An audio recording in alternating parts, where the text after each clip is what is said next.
Live on YouTube, which we are. All right, people, welcome. We're live on YouTube. We're also live here on Discord. Welcome to the show. It is Wednesday.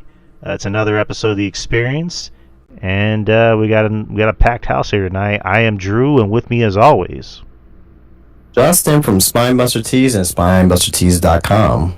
Yes, sir. And joining us tonight is the best beard in podcast and the most soothing, sensual voice in podcasting. Yo, it's Ruben Klein. What's up? What's up, Ruben? And as you can imagine, we got some things to talk about tonight. Because a lot happened over the weekend, specifically with the Elimination Chamber, which occurred in Toronto, and some shit happened. As you can see on the YouTube thumbnail, if you are in fact watching or hearing or listening or whatever you do on YouTube, some things happen. So, or if you've just been living under a rock and you don't know anything about wrestling, then you're in for a surprise. There is 0% chance of anyone who's watching or listening to this podcast don't know what happened. So I'll put the nail in the bed right there, right now. I'm just saying, like I've been looking on TikTok. There's legit people that don't even watch wrestling that saw Elimination Chamber, and were like, "Nah, I gotta start watching." Yeah. I mean, which is a good thing. Which is a good thing because that's the whole point. It's fantastic. It's fantastic. That's the whole point. I mean, you've been hearing a lot about this, with WWE, is that they're either bringing back older viewers or they're bringing in newer viewers, which that's the point. So, I mean, that's what happens when a heel turn is significant as John Cena turning heel. I mean, like, it's, it moves mountains sometimes. And in this case, it didn't just move mountains. It fucking moved the whole earth, pretty much. Yeah. But should we just go into the John Cena bit, or should we just? I think we should, because I think that's going to take a lot of time to discuss and analyze and all that. So. All right, so we'll talk about Cena, and then we'll just review the rest of Elimination Chamber, which was actually a very good pay-per-view. I'll say this before we start. With the exception of Mania Night 2 last year, this was the best Paul Levesque pay-per-view, PLE. Oh yeah, just the crowd was very. It wasn't as good as you would want them to be. Even with the Cena stuff at the end, they of course they got pretty hyped, but not as hyped as like you would expect them to with a heel turn of this magnitude, with quite possibly one of the biggest. I think it was more shock than anything else. Yeah, but even with like the other stuff, anyways. Go ahead. I'm sorry, Ruben. Go ahead. Yeah, a lot of people were shocked, so I think. Because I was quiet too. I was like this. I had my hands up. I was like I didn't know I was watching. You know what I mean? Like it was. Yeah.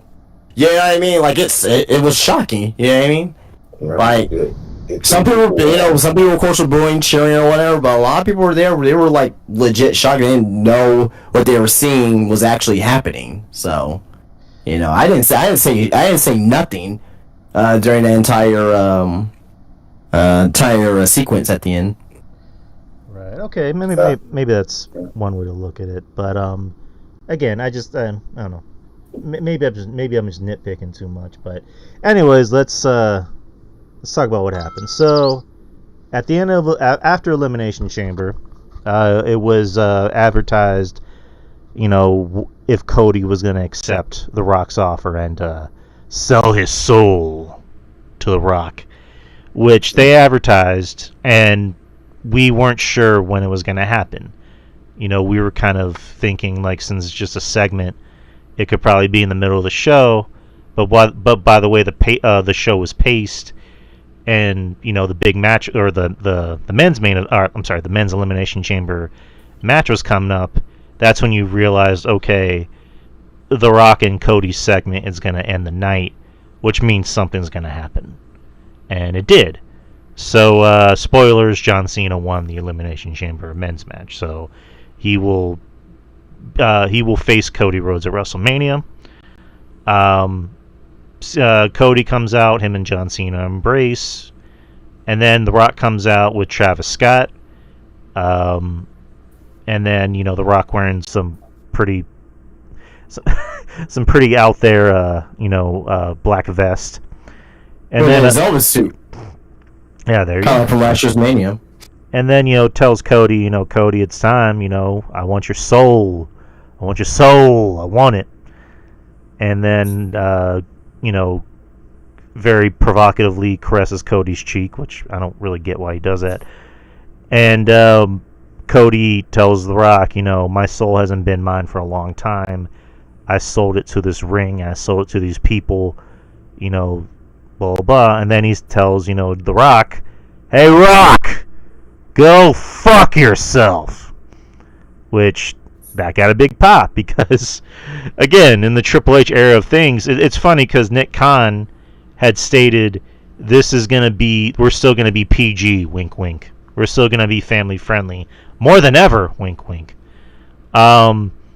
Which, I guess we're going back to PG in like the 1980s, when movies like Poltergeist and Gremlins was PG, even though they clearly weren't.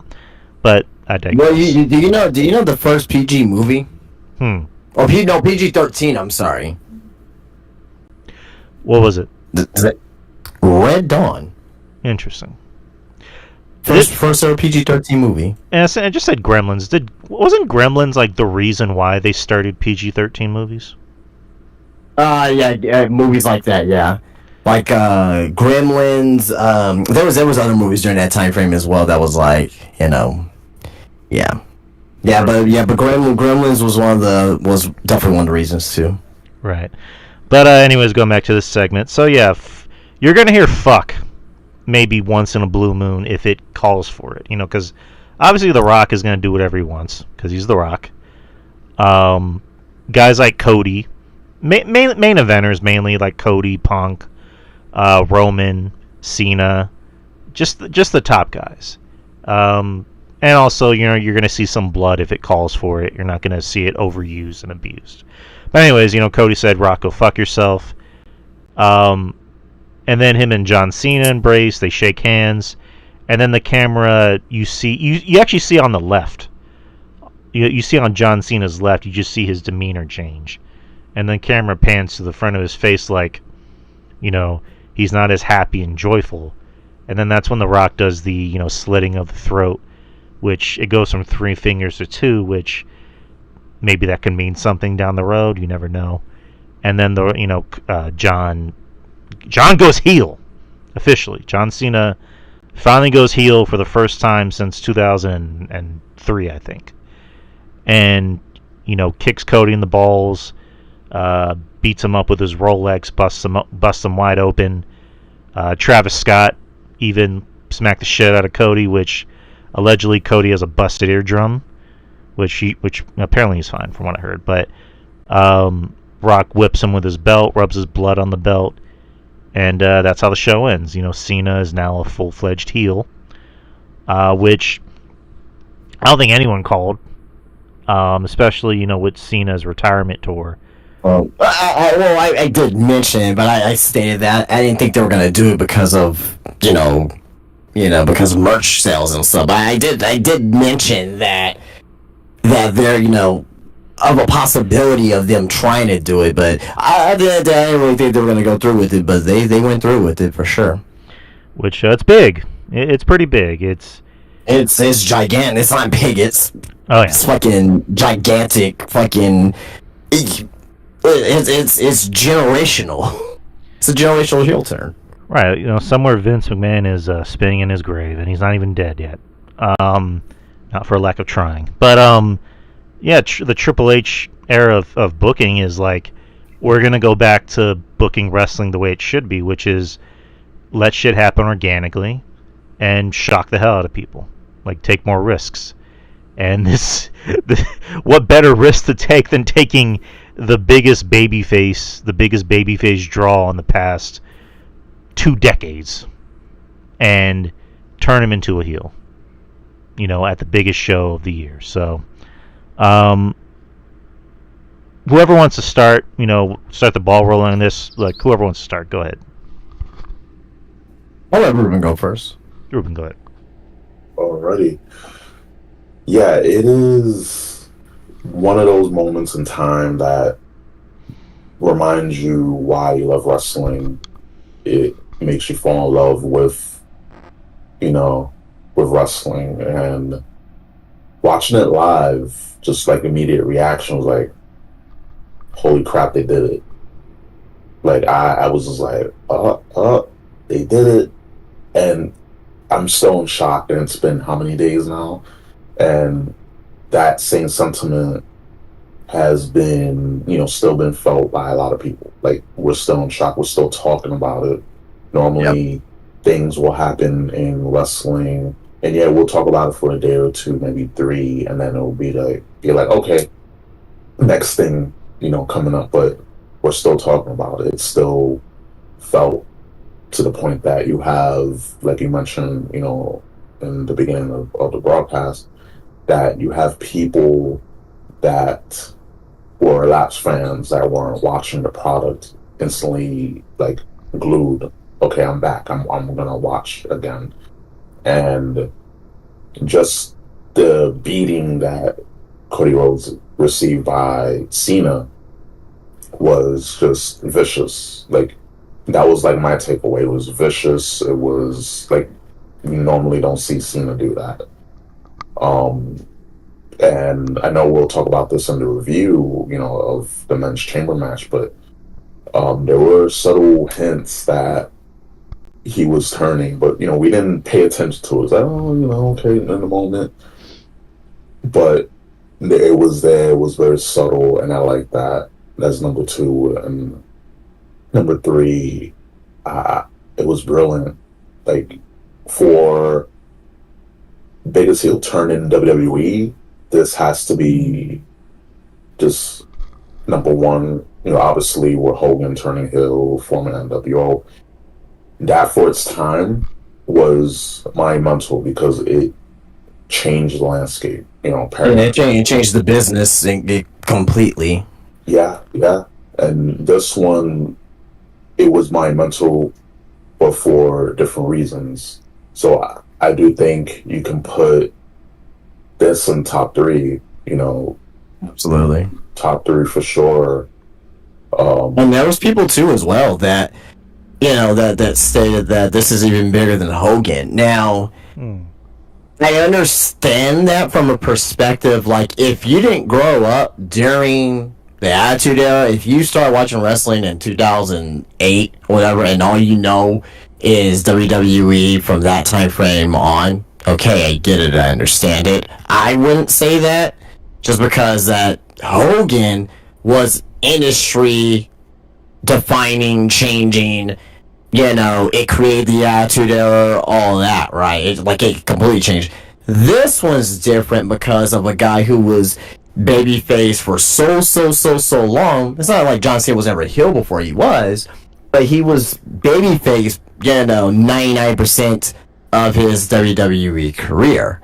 And the fact that he turned heel, was that too as well. But if I'm a little kid, if I'm imagine this was a kid's like very first pay-per-view they ever seen, right? Elimination Chamber 2025. What a moment for them to get hooked on wrestling, right? But if I'm a kid that's like 8, 9 years old, been watching wrestling for a couple of years, like, to me, I think this would be the greatest heel turn of all time, because that's what I saw. So, right. Well, sorry, Ruben. Go ahead. No, you're good. No, like, absolutely. Like, for me, and vaguely remember, Hogan, turning heel, watching when I was like 6 years old. But it's like you were aware of something after the fact and you see it, but to be aware of it and watch in the moment, watch as it happened, it's something that you just can't duplicate. Like, I was watching that, that segment over and over again, because it's like, wow, like we're in it. Like, we experienced something that's levels to Hogan turning heel and forming the NWO. It's something that I go back to, because, like, wow, like, I wasn't old enough to remember, like, vaguely. Like, I vaguely remember, but I wasn't in the moment watching the pay-per-view, Bash at the Beach. I wasn't old enough to understand. But now, as you're much older guy, older wrestling fan, I'm like, oh, that's how it feels like. And and going to yes, and again, you know, John Cena's facial expressions just from going just happy go lucky, hamming it up to just stone face, stone cold, no pun intended, killer. And just like something just came over him, something just possessed him, and like just the segment was well done, from Cena's facial expression changing to the Rock doing the throat slit and putting up the number two, and just like gave Cody the kiss of death. That was amazing. And Cena just being vicious, brutal, like I mentioned earlier, hitting him with the belt twice, hitting him with the Rolex, like lots of things with that Rolex. We saw, leading up to The Rock returning on SmackDown, so that was key. And then, The Rock with the belt. I still think Cody has like a little bit of a whooping fetish, but that's just me. It is what it is.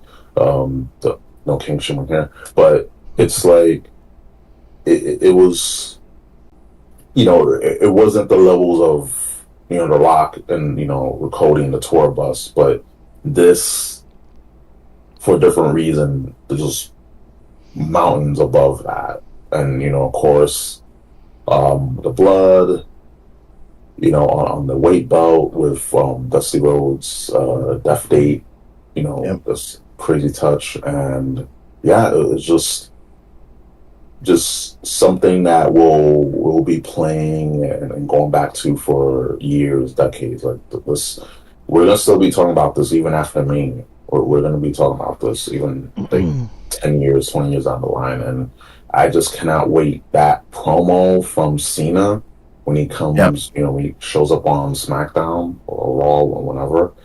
I think he's gonna show up on like 2 weeks, I believe. March 7th. Yeah, I think it's the Raw. He's doing the Raw, 3 Raws in a row. He's gonna be on for the European tour. March 7th. Before Mania. Yeah. So we're that promo is gonna hit, and I know we're gonna probably talk about like, okay, how they explain it, how are they gonna justify this? Because the moment was cool, the turn was cool, but then now it's like, okay, how do you explain it? Well, the explanation is gonna be very easy. It's gonna be an easy explanation. Oh yeah, no, for sure, and that's the thing. Like the reason why immediately I was like, oh, they did it. And immediately I was like, yeah, it makes sense. Like immediately, there's a reason why he did it. There's no need for me to be like, oh, I don't understand. It doesn't make sense. Like, come on. Like, if they're gonna do this, they already planned ahead. They had this in works for since Bad Blood, so they had everything set up. Even before that, I think, and I mentioned this last week. I think they kind of started the seeds, not the exact like, oh, Cena's gonna turn heel, but like I think they started that story the night after WrestleMania when Rock said, "Don't break my heart," Yeah. Lots of long gaming, but just to sum it all up because I know we gotta go next. Like it was great. Like initial reaction, like I was just grinning because I was like, yeah, like they did it. But I was still shocked because it happened, and everything leading up to the beatdown, and even after they kept the cameras rolling with Wade Barrett and Michael Cole, just helping Cody, and Cody just looked like he got the shit beat out of him by a gang, like just got like ooh, and that slap from Travis Scott. Oof, but he's gonna be okay. Like people on social media, I understand that not trained for professional, but like, come on, guys. Like, and for all we know, Cody was okay with it, and if I'm more sure Cody was like, beat the fuck out of me. Yeah, I mean, dude has a fetish. Make it real. Dude has a whooping fetish. Like, come on. I mean, I've always said about Cody. I think he just wants everybody to think he's cool, so that way he can like take these beatings. And it's not really like a knock on him. It's more just like, I can take it. Come on, like do it now. Yeah, do it now. Sure. Yeah, but yeah, that's all I gotta say. Just it was phenomenal, so phenomenal.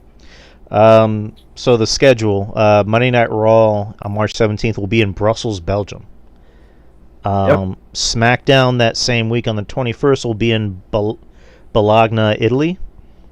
Or is it Bologna or Bologna? Baloney. Okay, all right, Bologna. Raw the next week will be in Glasgow, Scotland. SmackDown that week will be in London, UK. And then Raw on the 31st will be in London, UK. And they'll be back in the States on April 4th in Chicago. And then, yeah. But anyways, I was kind of going back and forth with the segment. Not because I didn't like it, not because it wasn't shocking. I haven't went yet. Oh, you want to go first? You go first. That's cool. I mean, if you want to go, by all means. Oh no, yeah, go for it.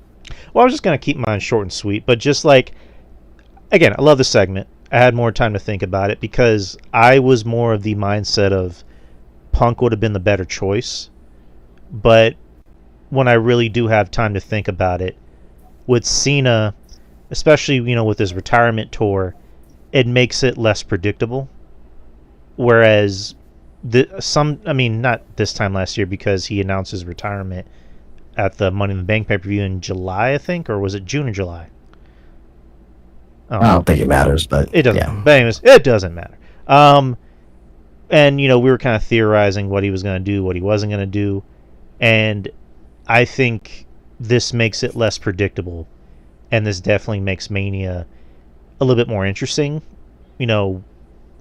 Mainly this mainly. The only thing that's kind of like, I probably could have used this maybe a decade ago when you were around more frequently, whereas Cena's going to be gone after December, so, and he's not going to retire a heel. They're not going to let him retire a heel. Also, I'm pretty sure this is something John wanted to do. Like, this isn't a thing of like they made him do it. I'm pretty sure Rock ran it by him, Triple H ran it by him, and it's like, hey, what do you think? And he's like, yeah, sure, fuck yeah, let's go. Like, I want to be a heel. Like, let me be a heel. Because he had said on Chris Van Fleet's podcast that in 2012 he was going to be a heel. Like, he even had like new gear and like music picked out, but ultimately Vince said no, because you're my top guy. You sell merch, blah blah blah. Make a wish, blah blah blah. And in hindsight, that would have been a terrible decision for WWE to make him heel. Right. At that time. Right. Yeah. But now it's just like, okay, what do we do? Like, this is going to be interesting to see where this goes. Yeah, I love the move. I can't wait to see him cut his first promo as a full-fledged heel for the first time since 2003. And obviously he's going to need to like switch it up, as far as like, entrance music and gear. I know people... What do you think, like, so let me ask this. What kind of heel of Cena do you think we're going to get? What kind of type of music that we're going to get? What kind of, attire thing we're going to get out of him? Like just overall vibe. Like, what kind of heel do you think Cena is going to be? I don't think it's going to be predictable in a sense where it's like he's going to come out in suits and he's going to give his serious, mean, evil Cena face. I think it's going to be something that's a part of John, whatever that is. Like they always say in wrestling, your character is you with the volume, turned up to 10. So whatever this heel turn is, it's going to be all John. Like, it's going to be something that John's always wanted to do. As far as music goes, probably, obviously, maybe more harder, darker music, like something harder then my time is I now. think he goes back to. I think he goes back to fucking thugonomics. I don't see that personally. I don't I think because that was more of a heel theme to begin with, anyway. right. I'm gonna say this is because I don't think they're gonna want him to be a cool heel. And if he comes out to thugonomics, he's gonna be a cool heel. So I don't know. That's just me. But I go don't know how ahead. that make him a cool heel. I mean, thugonomics is kind of a cool theme. Well, I mean, a lot of heels have cool, like Roman Reigns' theme. His heel theme was cool, and people still hated him. Right. But I mean, regardless, I don't think they're gonna want him to be a cool heel. But again, that's just my opinion. Well, of course not. Of course not. You're not a cool heel when you have that type of beatdown and people on social media and like even though I even saw something earlier where someone was at McDonald's, and I don't know if y'all been to McDonald's lately, but John Cena, he's there at the drive-through menu smiling with a fucking like McFrap or whatever the hell he has, and someone said that don't smile at me, I'm still mad at you from last night. With John Cena with John Cena smiling there with a yellow like sweater on. So yeah. But let me ask you something. So, how do you think? I'm not saying like word for word, obviously, but like, how do you think his first promo is going to go as a heel?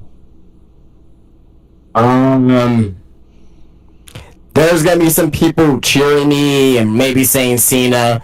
Like Cena, I was like, oh, it's the grown man who's cheering my name for the first time. I thought y'all thought I sucked this entire time. And he'll go off like on the fans.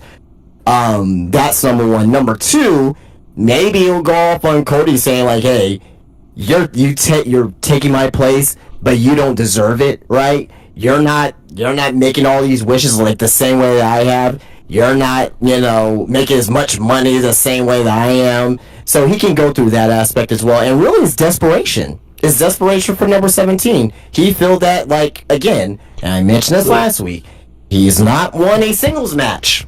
He's not won a singles match since 2017, 2018, whatever it was, right? And he feels that this is his moment to win the record for the most championships, or tied, or whatever, in history. Hey man, like I think it's gonna be a lot of that involved. But like he's gonna be seeming, I won't say he's gonna be seeming desperate in the promo though, but like you can tell his intentions is desperation, and I think that's gonna be great character work behind it. And also You can tell what his motivations is. a lot of it could be resentment, too, where he's like, I had to put over Solo Sikoa, who was the fake tribal chief, and look where he's at now. I had to wrestle Austin Theory at WrestleMania. I had to give him the rub, and look where he's at now. I would want him to bury talent. Like, I mean, he has in the past, but I don't think that does well for the talent. I think he will, personally. That's just me. You can't do that. I think You he can't will. do that. I think he will. But anyways, No, I'm not saying that you won't do it. I'm saying you can't do that. Like, I mean, I don't think you should do that. I think that's a little bit too much. all right. I don't think he's gonna go out there and be like, hey, fuck you kids either. But instead of make a wish is break a wish. You know what I mean? Yeah, he doesn't have to mention names. Like he can just say, "Well, I've been, putting people." Well, that's fine. Yeah, he doesn't have to mention names, but just don't mention names because that's not a good idea. Yeah. This is your last year, and you don't want to like, this is like still young talent that's still trying to like figure shit out. Like, I'll just like completely bury them. You know what I mean? Yeah. No. I definitely think with his first promo, it's gonna be with, just mentioning, just all the resentment that he had. Just, with putting people over, just literally having the company on my back, and, just mentioning all the people that just were indifferent, to him, and just trying, his best, and that didn't matter, and I know, like, deep down that bothered John for the longest, so they could definitely play up on that, and, desperate, he was desperate, he took advantage of Seth Rollins' attack on CM Punk when Seth was eliminated, and doing that sequence with with John and Punk, and Punk was between the ropes, and Seth curb stomped the shit out of him, and you know, Cena put him in the STF, and you said, "I'm sorry, I'm sorry, I'm sorry." Normally, Cena wouldn't do that. He wouldn't take advantage like that. So, like, you can play up on that. That's going to be played on for sure. So, again, for number 17, gotta do that. What I gotta do to get number 17, and I just cannot wait for that promo. Like, just so many layers, so many bits just to dissect, and he won't be a cool heel. I mean, there are gonna be people that are gonna cheer, of course, but just coming out to Degonomics, that's just too like one dimensional. We've been there, done that. Well, so what? So let me ask this: he could do another song, right? But what song could he like? Because this is last year of his career. He gets a brand new theme song that they're gonna make for him. You trust that Death Rebel's gonna make the theme song? Fuck. Or maybe he'll get like a. If he makes a new theme song, it has to be like a new rap from him or something of that nature, and get like fucking Metro Boomin to make it for him or some shit like that. What You know what I mean? Because he has good relations with WWE. But Metro Boomin, he's a Cody guy too, so I don't know how it'll work. But anyway. I mean, Travis Scott. Yeah, there you go. Maybe Travis Scott. Well, Metro Boomin can do the beat. That's what I'm saying. But but that's what I'm saying. Metro Boomin can do the beat, and Travis Scott can like do the or maybe Cena can do the fucking vocals. Yeah, but Metro would be like, Cody's my guy. I can't do that. I gotta side with my guy. I mean, not everyone needs to know that Metro Boomin is, actually producing it. Like, it's not like, hopefully it's not like, Metro Boomin made the track. Hopefully not. Hopefully it's just like a track that's just made by Metro Boomin. I don't know, but Justin, do you have any thoughts before we move on to the rest of the show? Yeah, I have a ton of thoughts actually. Go ahead. There's a lot of people who were saying that this was not a great heel turn. What's the purpose of it? What's all this negative stuff about it? Like, oh my god, like, why would Triple H do this? So Triple H and like I said, I was thinking it was gonna be Punk too. Punk could have been a great decision, but looking in hindsight, like, if anyone that is mad about this, you need to check your pulse to see if you're even a wrestling fan to begin with. Like, this is something that people have asked for years upon years upon years, decades, plural, literally, over 2 decades for this. So, it wasn't my first choice, but when it happened and everything happened in real time, I'm like, God damn it, this is the right thing. Look at the reaction it got. You know how many views that turn has had so far? Anyone want to guess? 50 million? 50 million? No, way more than that. Ruby, want to guess? Over 500 million. Oh, yes, over 500 million. 500 million views. That's more than the speed. The speed thing in the Rumble. Speed got over 300 million views. Over 500 million. Over 500 million. That is monumental. This was covered on ESPN. Jon Stewart did something like on the Daily Show about this segment. Like, it's everywhere. Everyone's talking about this, right? People were mad on Monday, like, oh my god, John Cena wasn't there. Why will we have John Cena there Monday Night Raw to explain stuff that soon? People are still talking about what happened. Why are we rushing to try to get an answer to this storyline? We got time. They're gonna build it. It's okay. WWE knows what they're doing. They know what they're doing. So it's very just give it time, right? Give it time. They know what they're doing. This is fucking WrestleMania. They're not gonna foo and play around with this. Not in the Paul Levesque era, right? So I think this turn was massive, monumental. People, even I said this as well. And I mentioned as well. What about Cena's merchandise? They're never gonna turn him heel. After thinking about it, who's gonna buy his merchandise? Because all the little kids who were John Cena fans at 8 years old, 7 years old, 9 years old, 10 years old, 20 years ago, guess what? They're grown men and women now. They're going to buy his merchandise because he's a heel now. And that's one of their childhood heroes is John Cena. They're going to be in support of John Cena in this situation. So I don't think his merchandise is really going to wane in this situation here. So this is all good. Is there some negativity with it? Possibly, right? But I think the small negatives don't outweigh the positives whatsoever.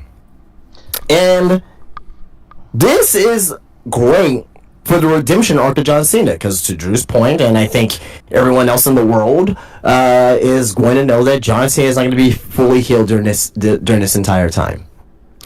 And as of right now, I got John Cena winning the WWE Championship at WrestleMania, right?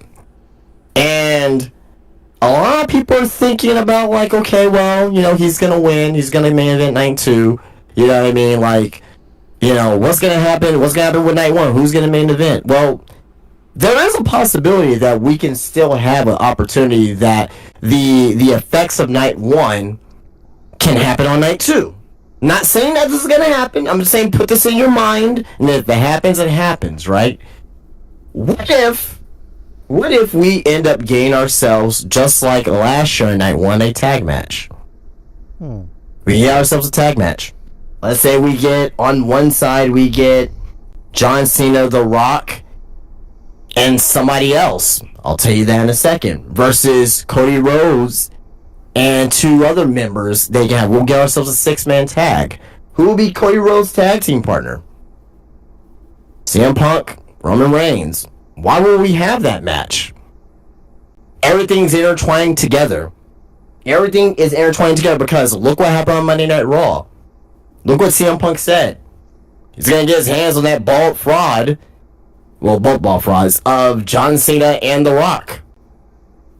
Seth Rollins does not. He's going to try to do everything possible to destroy the worlds of CM Punk and one Roman Reigns.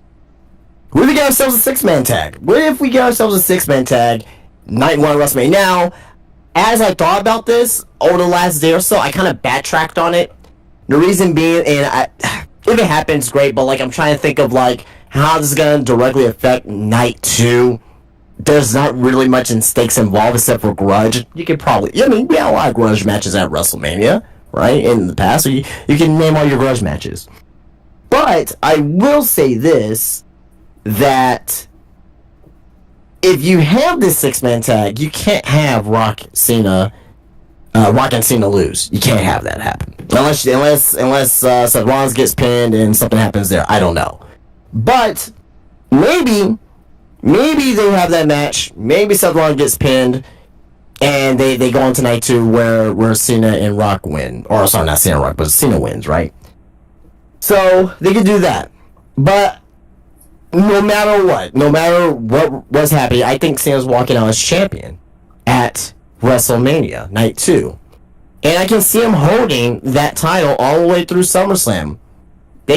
And between that time, you can have Cena, wrestle some younger guys, renew some rivalries, right? There's gonna be at one point where Cena's gonna beat the hell out of R-Truth. It's gonna be great. You know what I mean? So there's a lot of good to come out of this here. I think at SummerSlam, I think we can do Cena and Punk. I think that's something that they can do, possibly, right? Have Cena lose to Punk. Punk could be the savior of the WWE, right? And, at some point, Cena will turn back babyface, and Cena will have his redemption arc, going to the end of the year. So, but yeah, I mean, I think this is going to be fantastic business for WWE. If you don't see the positives going out of this, if you don't see the potential storylines to come out of this here, then I don't know what to tell you. All right. We got all of that out of the way. So let's get into... You don't want to comment on that? I mean, I just spent 5 minutes to look. Y'all got any thoughts about that?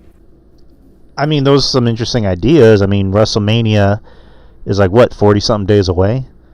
Yeah. So we're not even... I mean, Cena and Cody is going to be the main event of night 2. We kind of already know that. Gotcha. We don't even know what the main event of night 1's going to be. I mean, I'm not even sold. I mean, if it's not gonna be, a potential like tag match, whatever. I mean, I still don't want to see that triple threat. That doesn't make sense to me. No, please God. It does. That's why I'm holding out hope that they can get those 3 men involved in something.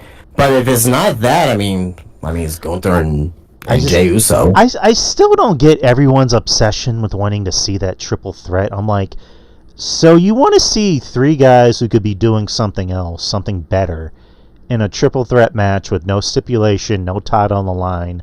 You just want a triple threat match for the sake of having a match? Or maybe they can do maybe they could do Rollins and just do Rollins and Roman. Rollins and Roman by themselves, and what does Punk do? I don't know. Maybe just a regular tag team match. I don't. And night 1, I don't know. I mean, whatever Punk's favor is if it means like him getting involved in the main event. If it means that, cool. But I don't know. We'll get to that when we talk about Raw. At this point, it has to be a one-on-one match. Like, I don't want to see Punk and Rollins anymore. Like Punk needs to be doing something better. And then just the whole triple threat idea is like, why? Oh, so let's logically think here. What's the pathways of matches for CM Punk at WrestleMania? That makes sense. I mean, if you're talking about like what my opinion is, or just overall. No, just in general. Like logically, what are CM Punk's potential matches at WrestleMania? Based off the triple threat's one, whether we like it or not. I hate it, but the triple threat's one of them. I'm trying to tell you. So basically, for what it's worth, after the Elimination Chamber, when he lost, there was fan footage of Punk looking pissed off, and he had to be held back. So, and yeah, not to like jump ahead, but based off of what happened on Monday when he was calling out Cena and Rock, I don't know.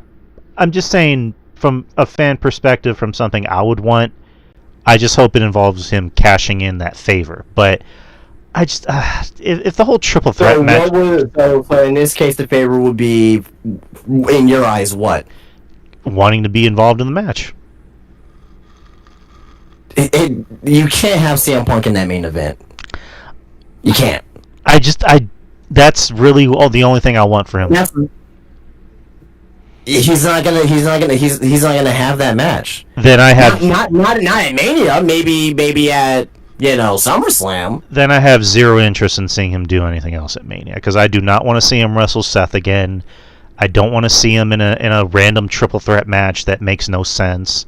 That's literally the only thing I want to see him do. So you'll keep CM Punk off the card? No, I don't want CM Punk off the card. I just don't want to see CM Punk in a triple threat match that makes no sense.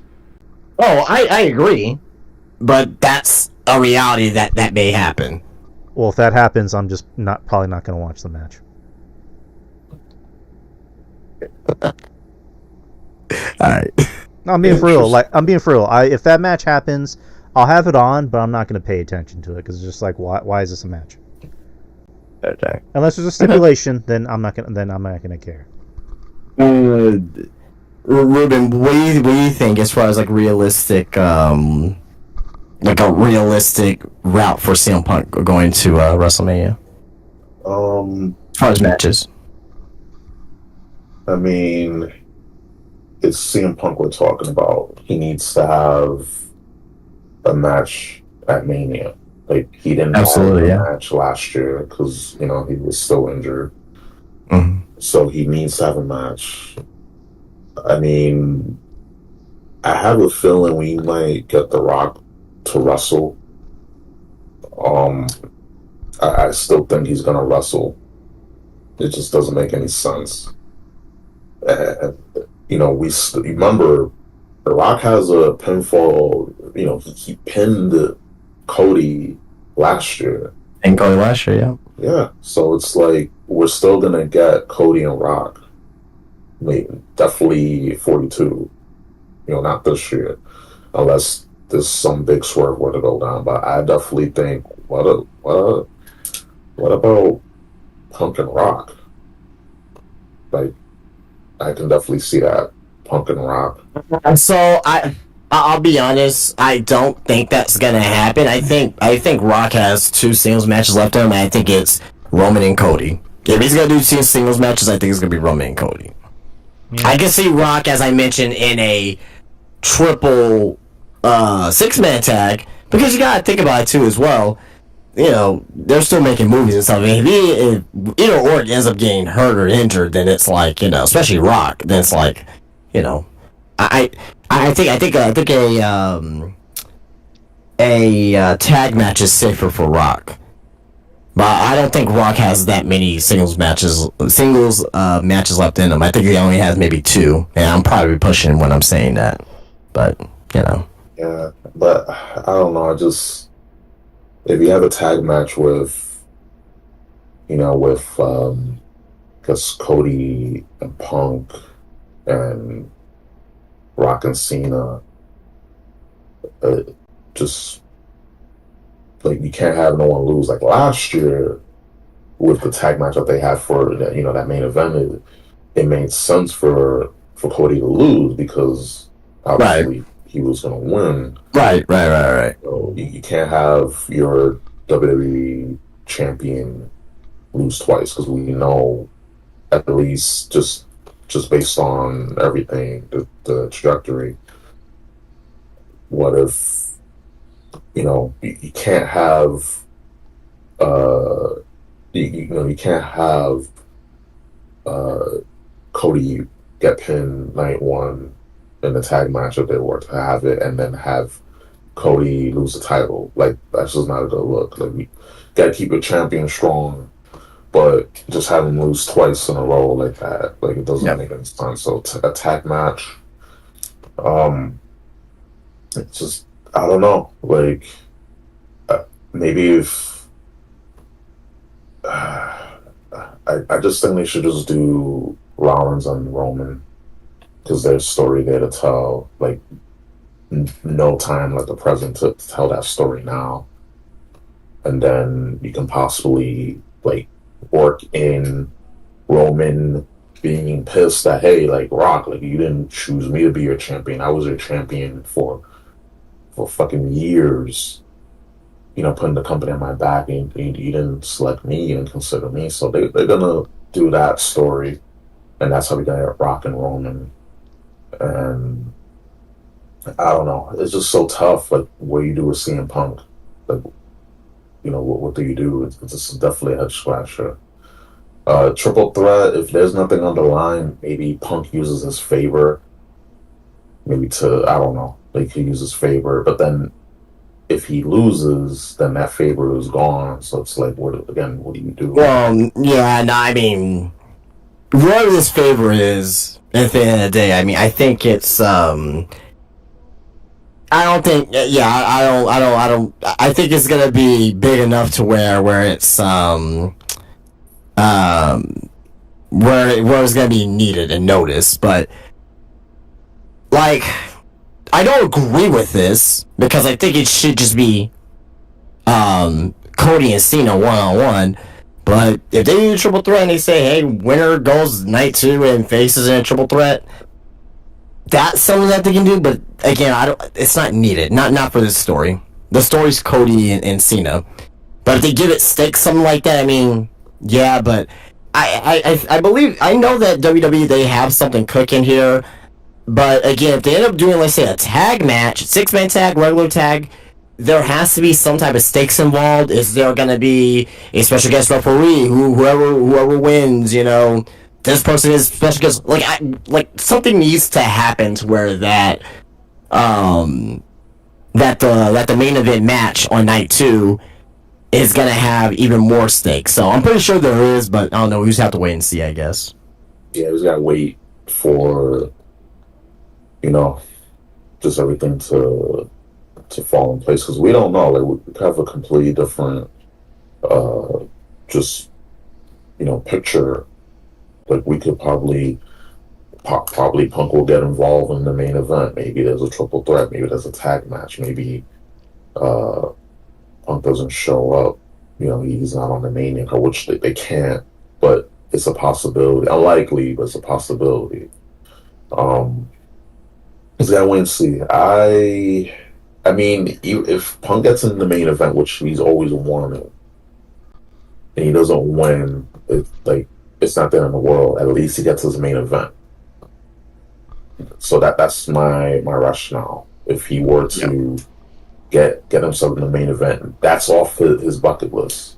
He's main eventing at WrestleMania. Cena still goes over, and then you can have a singles match down the line, and you have Cody chase. So eventually when Cody gets the belt back. So I definitely think there's a pathway. I mean, maybe if not, maybe that favor could be cashed in. That'd be stupid. Yeah, that'd be stupid. Using his favor to get in the World Heavyweight Championship next. Yeah, that's stupid. Just me saying that out loud sounds stupid. Yeah, we just got to see what this favor is before we can there's a lot of layers to this. A lot of layers. Yeah, like onions. Yeah. Just we just gotta wait and see. All right. So let's move on to Elimination Chamber. It was in Toronto, Canada, Rogers Center.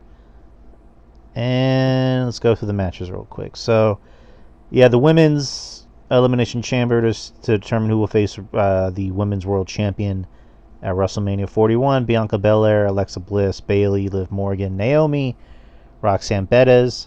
The match began with Naomi and Liv Morgan and the return of Jade Cargill, who came out in all black and looked amazing. Liv Morgan was scared, cause she was like, it wasn't me, it was me, it wasn't me, it was her, it was her, it was her. Like, she was like, I didn't do it. And then Jade just comes in looking like she's going to go after Liv, and then just starts to beat the ever-living dog shit out of Naomi.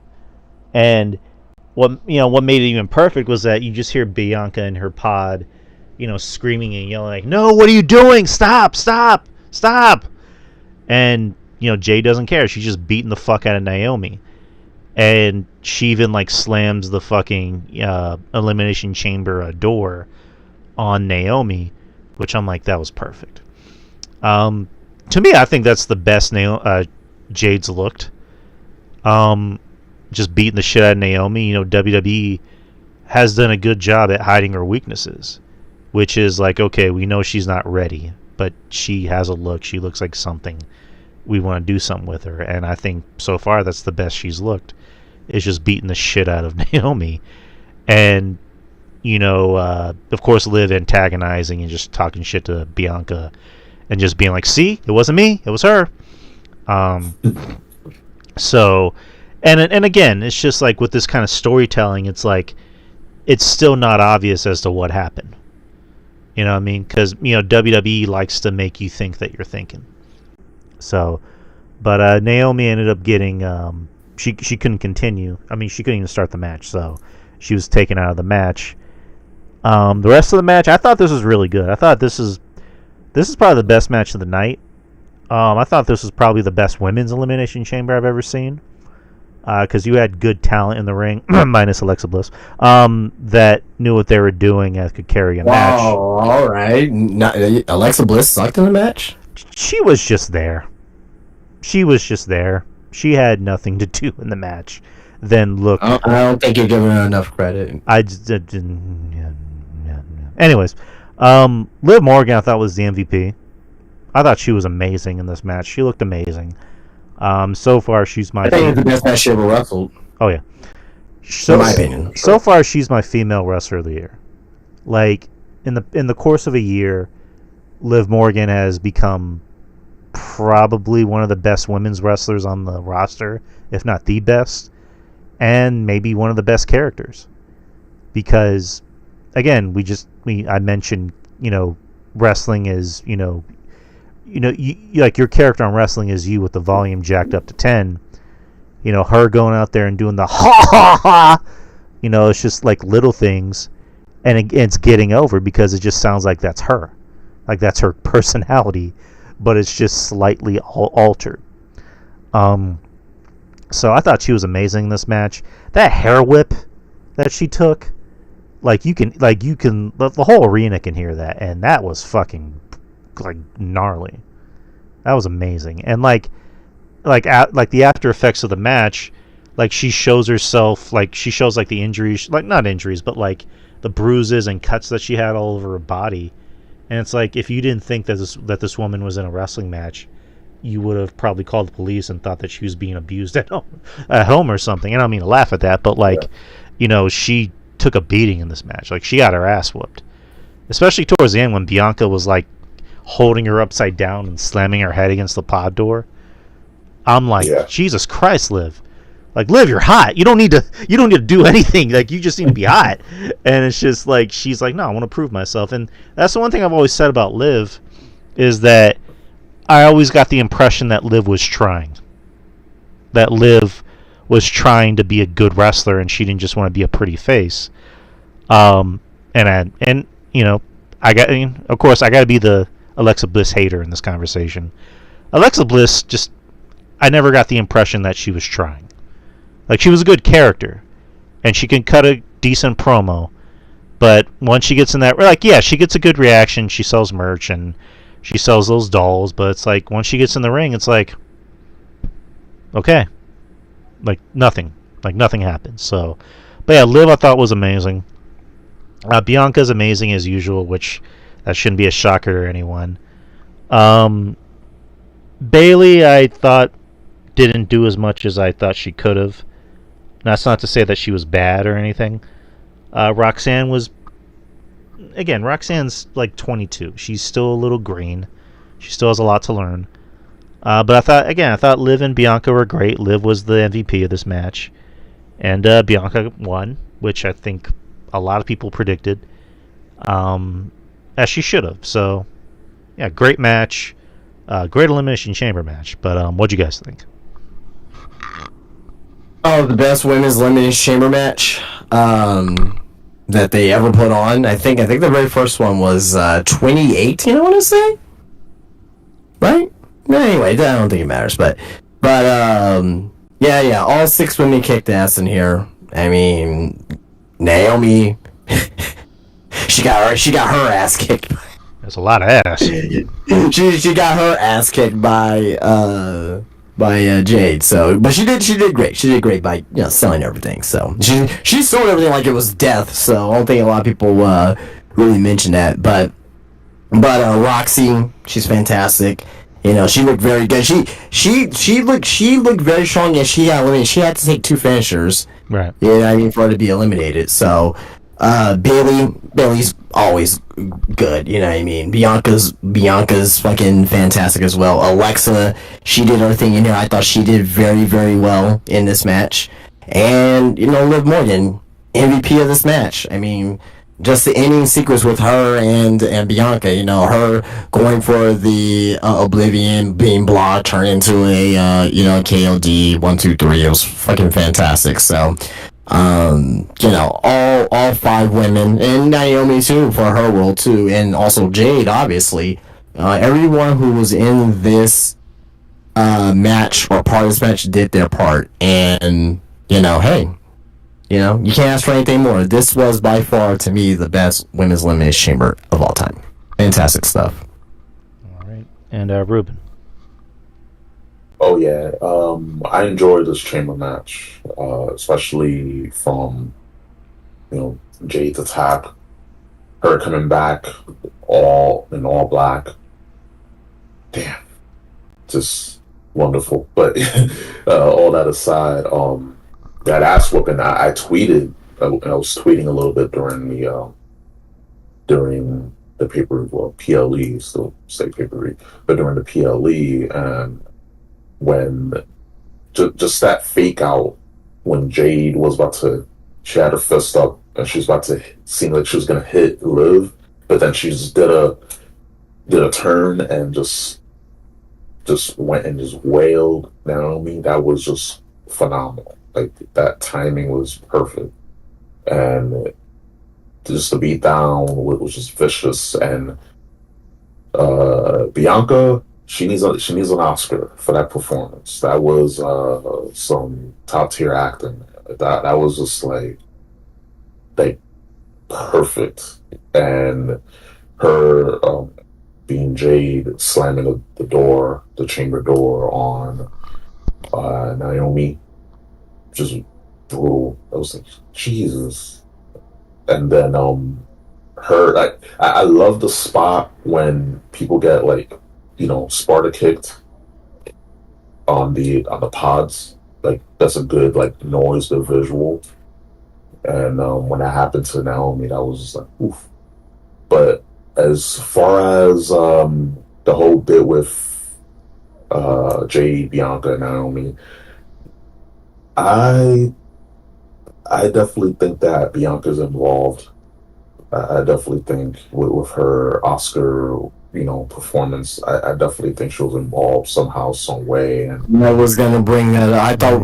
yeah, I'm pretty sure we're gonna bring up Monday Night Raw, but I totally agree. I think yeah, I think both of them, Naomi and Bianca, is involved.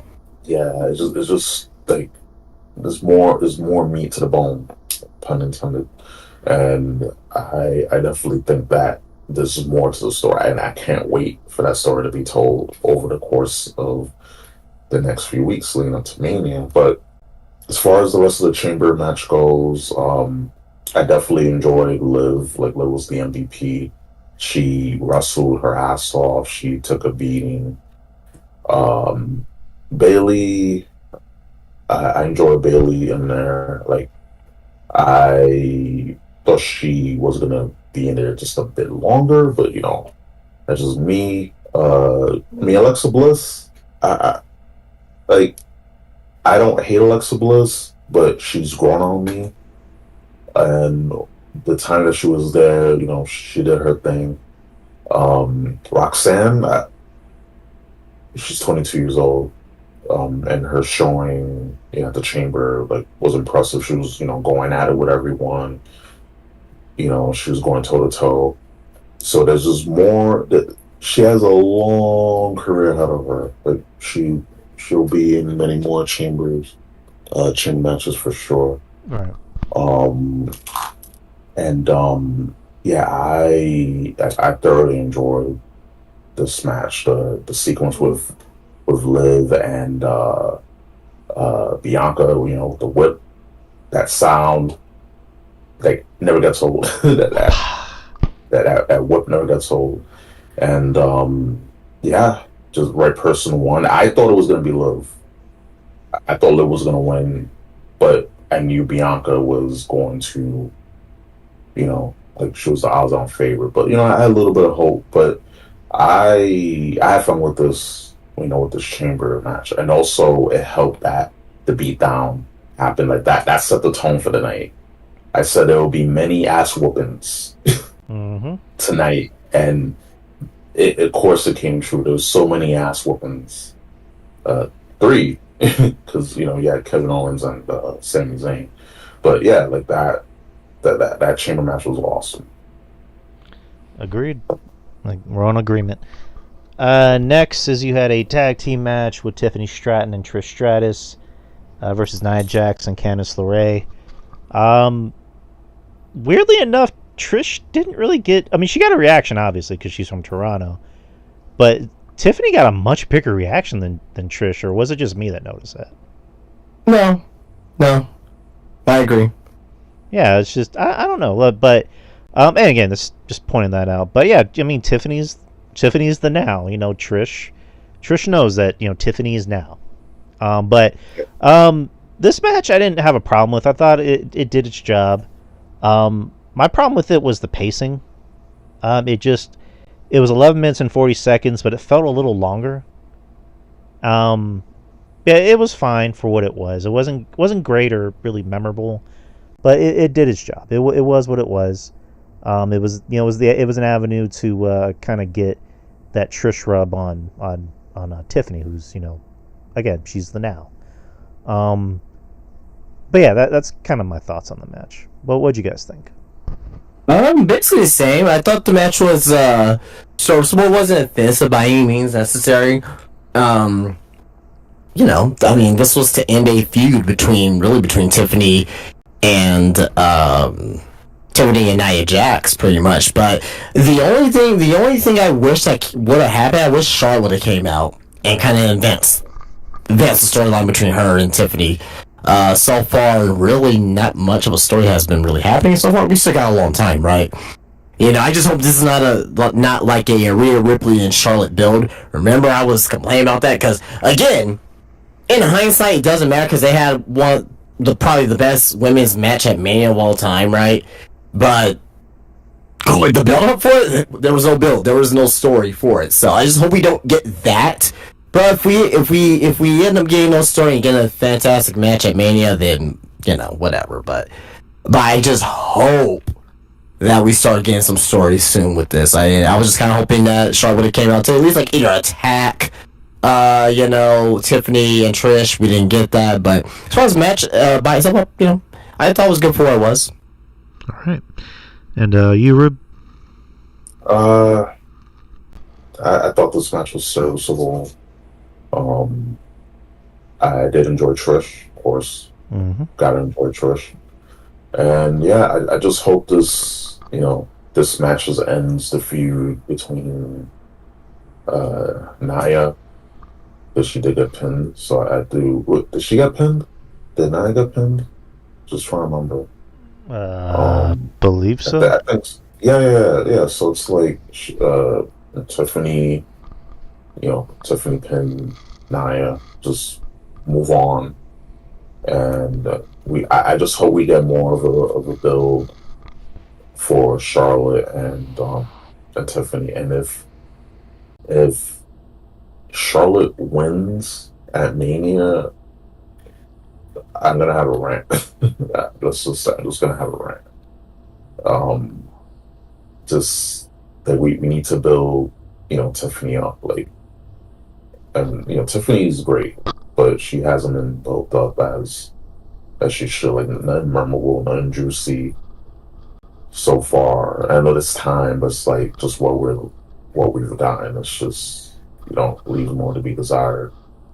So I'll say this about Tiffany real quick, that yeah, I hope that clearly this match was for her to solidify her as a babyface and Charlotte being the heel. I mean, Charlotte hasn't really done it, but like going into WrestleMania is gonna clearly be babyface Tiffany, Charlotte's heel. I just hope that Tiffany kind of calms down on the Barbie gimmick in California and I want her to be a little bit more serious on the mic, right?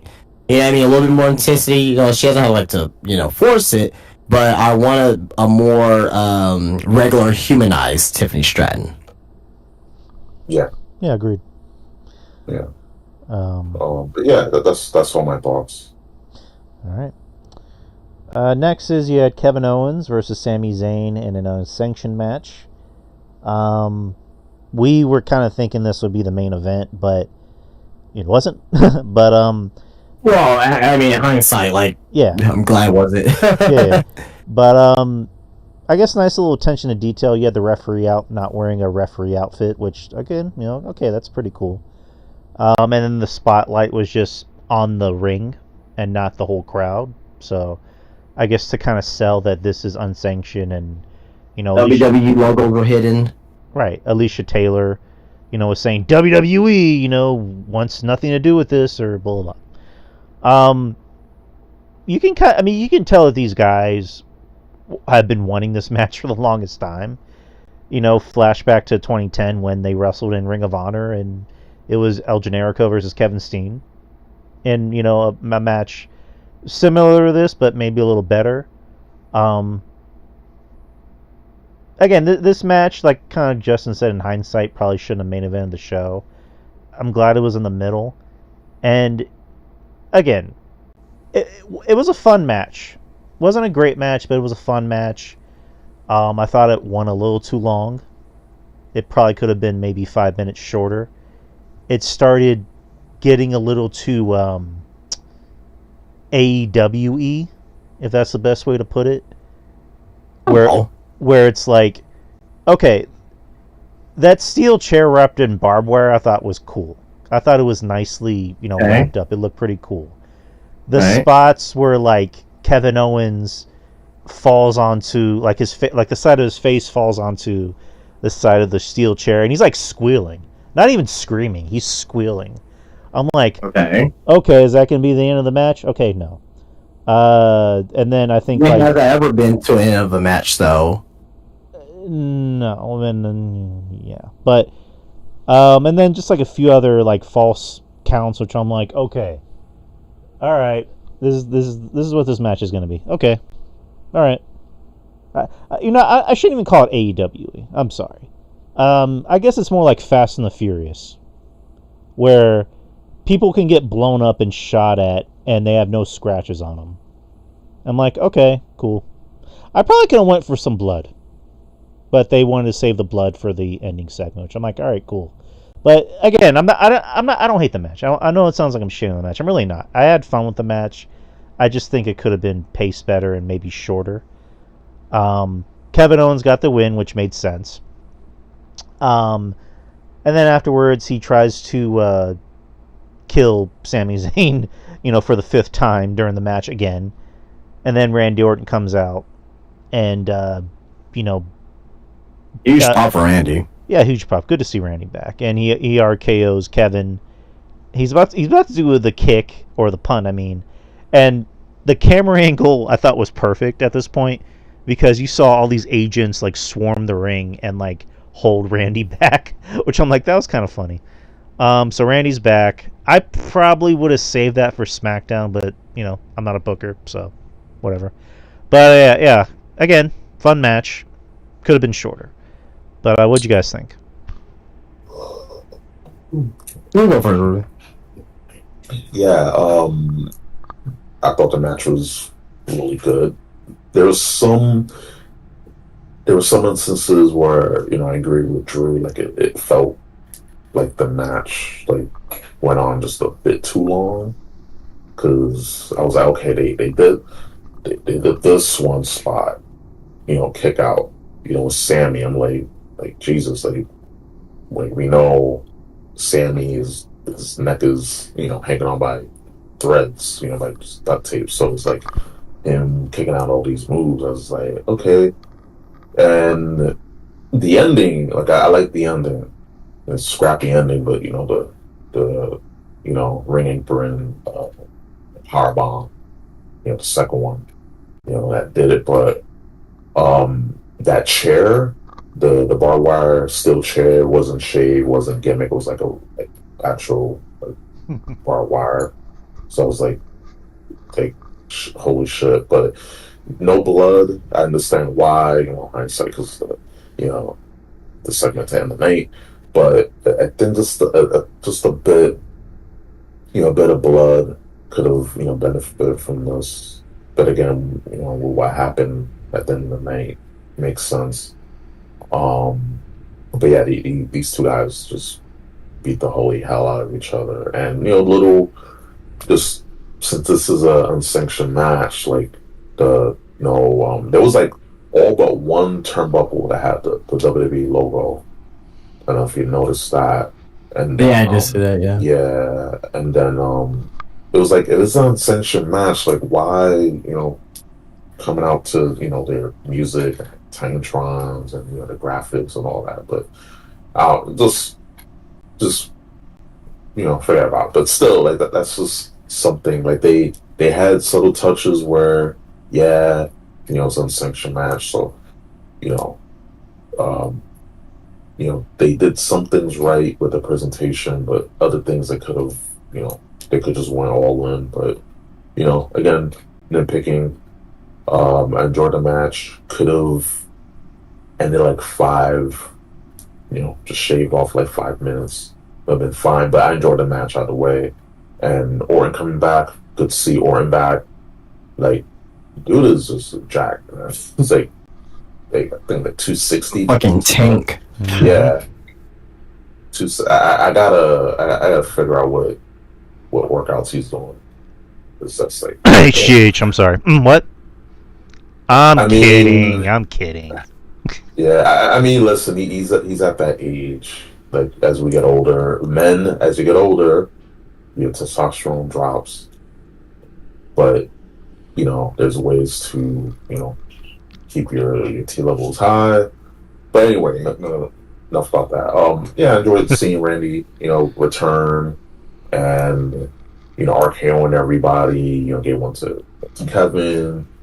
It's funny that the security, the rented security were like, "Oh no, no, no, you can't punt him," but all the other stuff was okay. So it's like that to me, I was like, huh? You've gone too far, Randy. But that punt was that we're gonna get that punt at Mania. Like, Oh yeah. we're gonna get, yeah, like they're gonna build and build to it, and I can't wait for that. But that's just gonna be. He hasn't punted anyone since 2020. Yeah. Was it Edge? He did that too. I think it was Christian. I think. Yeah, it was either Christian or Edge or someone. I don't know. Yeah, it's gotta be one of those two. Yeah, Right. so it's gotta be one of those two. But yeah, the Jordan match, enjoy the angle afterwards. Good to see Randy back. And of course Kevin got the win. If I didn't mention that, he did get the win, and it looks like Sammy is going to be out like indefinitely. So yeah, it's What do y'all think is Sammy's path to WrestleMania? I don't know. They were teasing Cross, but I don't know about that. I don't even know about that anymore. Maybe multi-man match. I don't know. I'm pretty sure. I'm gonna go on a limb here. I don't think he makes WrestleMania this year. I hate to say that. I would love to see him there. I just don't see a pathway to him. Even if you do Cross, like, is that really a WrestleMania match? Like, I mean, it'll be great for Cross, but like, I can see it like on the Raw before or the Raw after WrestleMania or something like that. But All right. I mean, don't force it. I guess like I think with Sammy is just like Sammy is so good, like he makes everything work. And if you truly have something for Sammy to do, then do it, but don't force it. Like don't force him on Mania. And I'm pretty sure for Sam, he'd be like, hey, listen, you know anything for me to do? Just don't put me on the card. Like I won't be on Mania this year. right. But, he's done more than enough. So, but what do you think, Ruben? I think he won't be on the card. I just think if they don't got anything planned for him, and I love Karrion Kross. Like Karrion Kross is dope. I do think that would be a program for after Mania rather than for Mania, and maybe Samuel will show up during Kevin and Randy match. So he can still show up at Mania, but won't have a match. So, I think that's fine. Like, he makes an appearance. Won't have a match. Of course, you got to sell the fact that his neck is just hanging on by duct tape. But I definitely do think that he stays off the card if they don't have anything planned for him. Right. I also think for singles matches, they're saving those for either championship matches or attraction matches. Not just Sami Zayn versus Karrion Kross. Everything else is either going to be a tag match or a multi-man match. Because it's Mania. So, but Justin, did you have any thoughts on the match? Yeah, I think it's match of the year so far for me. Match of the year so far for me. Kevin Owens and Sammy? Yeah. Okay. I think it's my match of the year so far.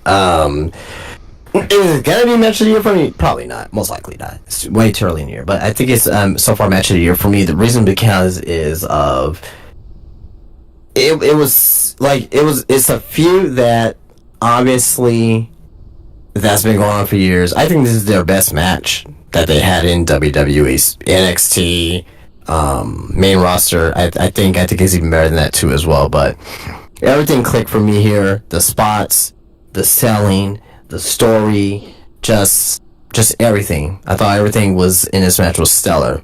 The barbed wire spots, everything was fucking fantastic. I mean, we've been talking about this for a while already, so I just want to keep it short and sweet. But I thought this match was pretty stellar, and obviously my match of the night. So, all right. And now we move on to the main event, which was the men's elimination chamber match to determine who will face the undisputed. I don't know why they keep calling it undisputed. Just say WWE. WWE champion at WrestleMania 41. You know, Cena already won, but it was John Cena, CM Punk, Damian Priest, Drew McIntyre, Logan Paul, and Seth Rollins.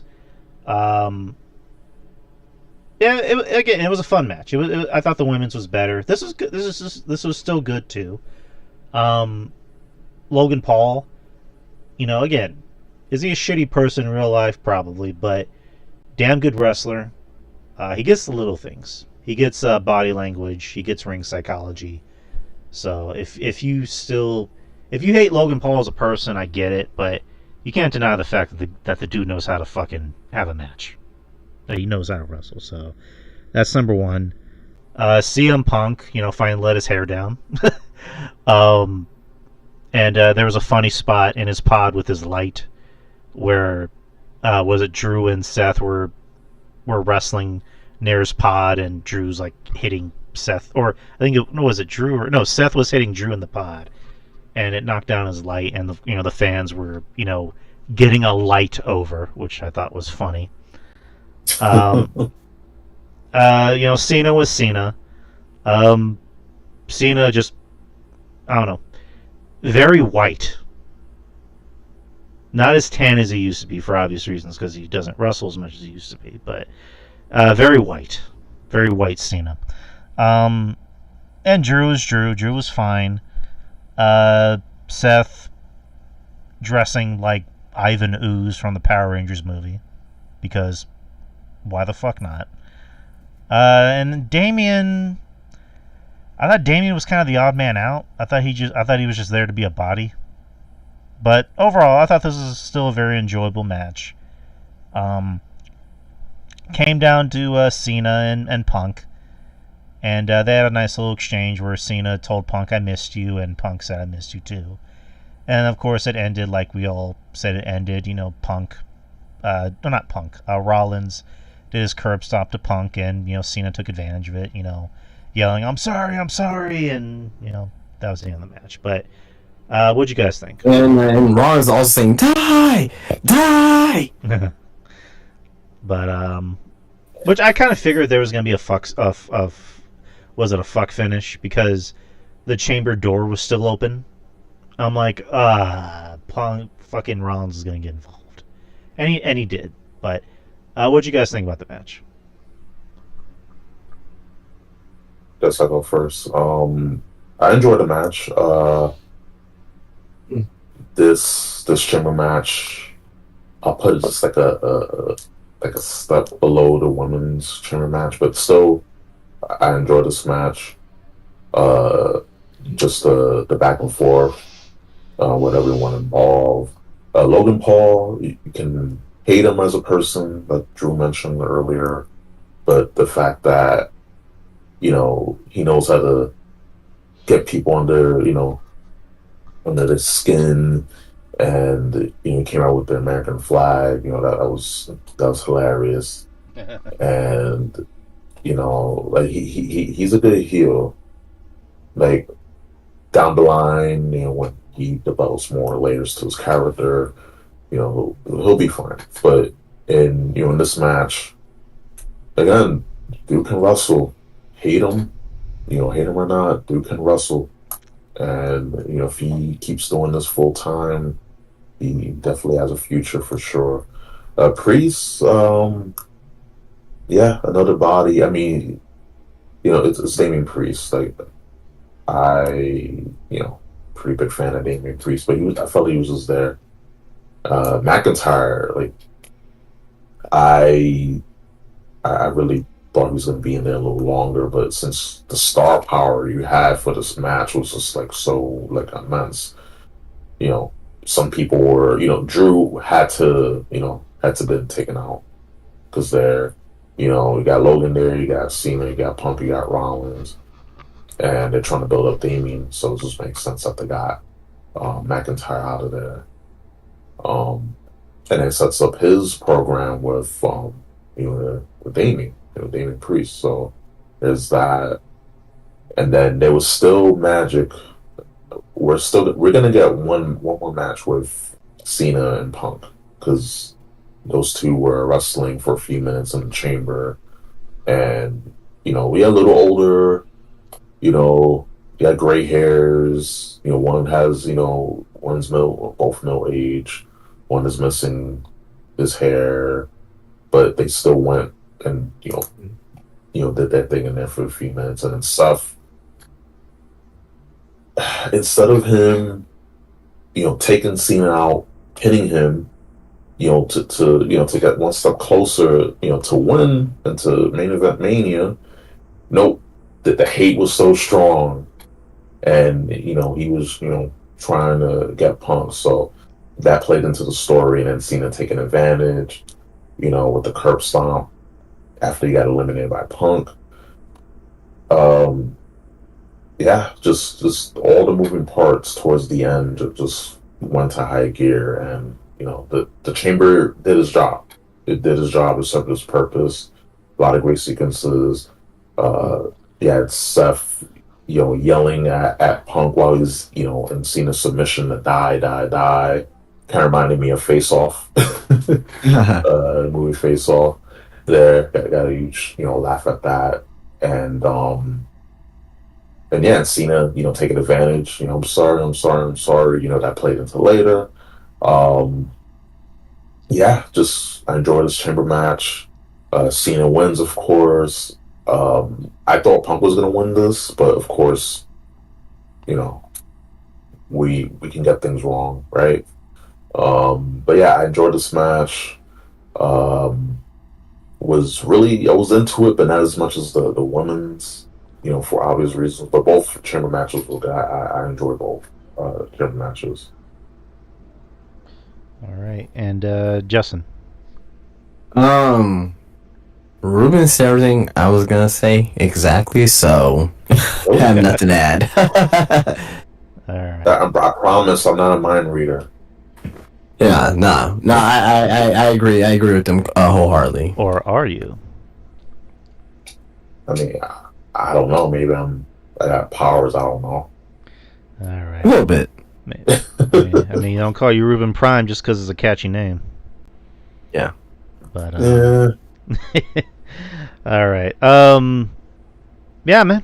We kind of pretty much covered everything. The Cena one, I think it took us like almost an hour to go through that, which that deserved an hour because you can't just go through that in like 20 minutes. But overall, guys, overall grade, match of the night. What do you think? Whoever wants to start. Oh, and we lost Justin. Ruben. Yeah. I'm here. Let's see. Overall grade. I gotta give this an A. Like, definitely gotta give this an A for start to finish. Even the weakest match on the card, being the women's tag, like, it was still a great pay per view. What happened at the end, as everyone knows. Cena turning heel. Both chamber matches, delivered. Kevin and Kevin Owens and Sami Zayn, good match. I gotta give it an A. And in my match of the night, it's gonna be the women's chamber. Just Jay returning, the beatdown from Jay to Naomi, Bianca's selling of the attack, the Oscar worthy performance, and then the match itself with Liv Morgan being an MVP. So yeah, just A. I give it an A. Yeah, go ahead, Justin. What'd you think?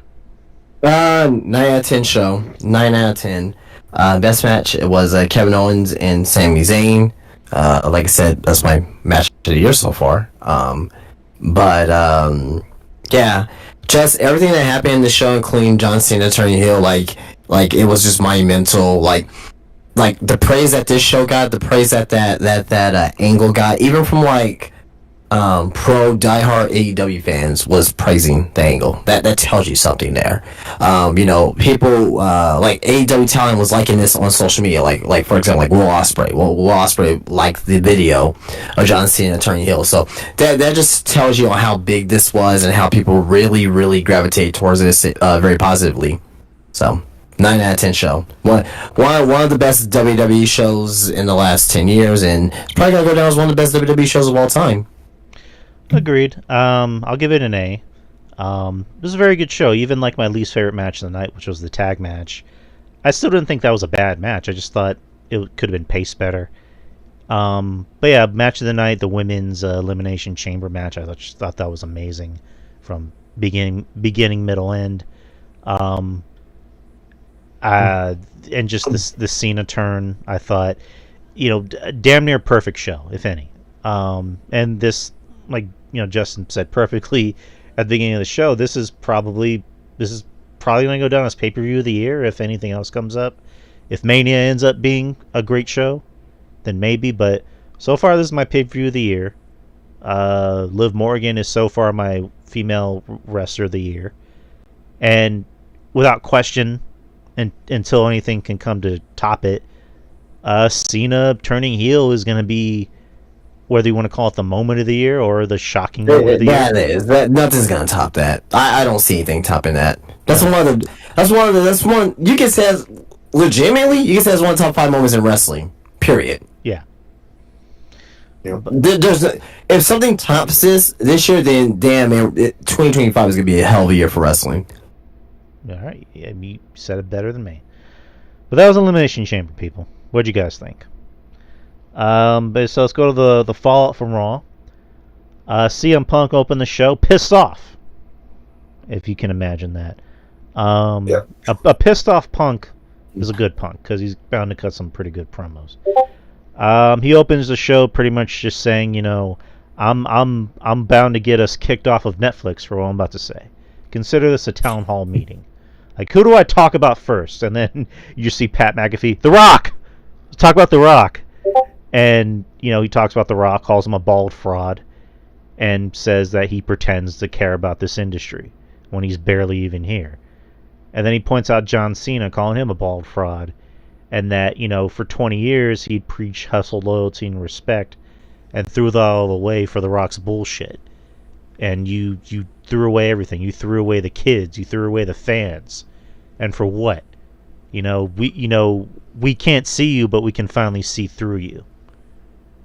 So I thought that was cool. He brings up Seth Rollins.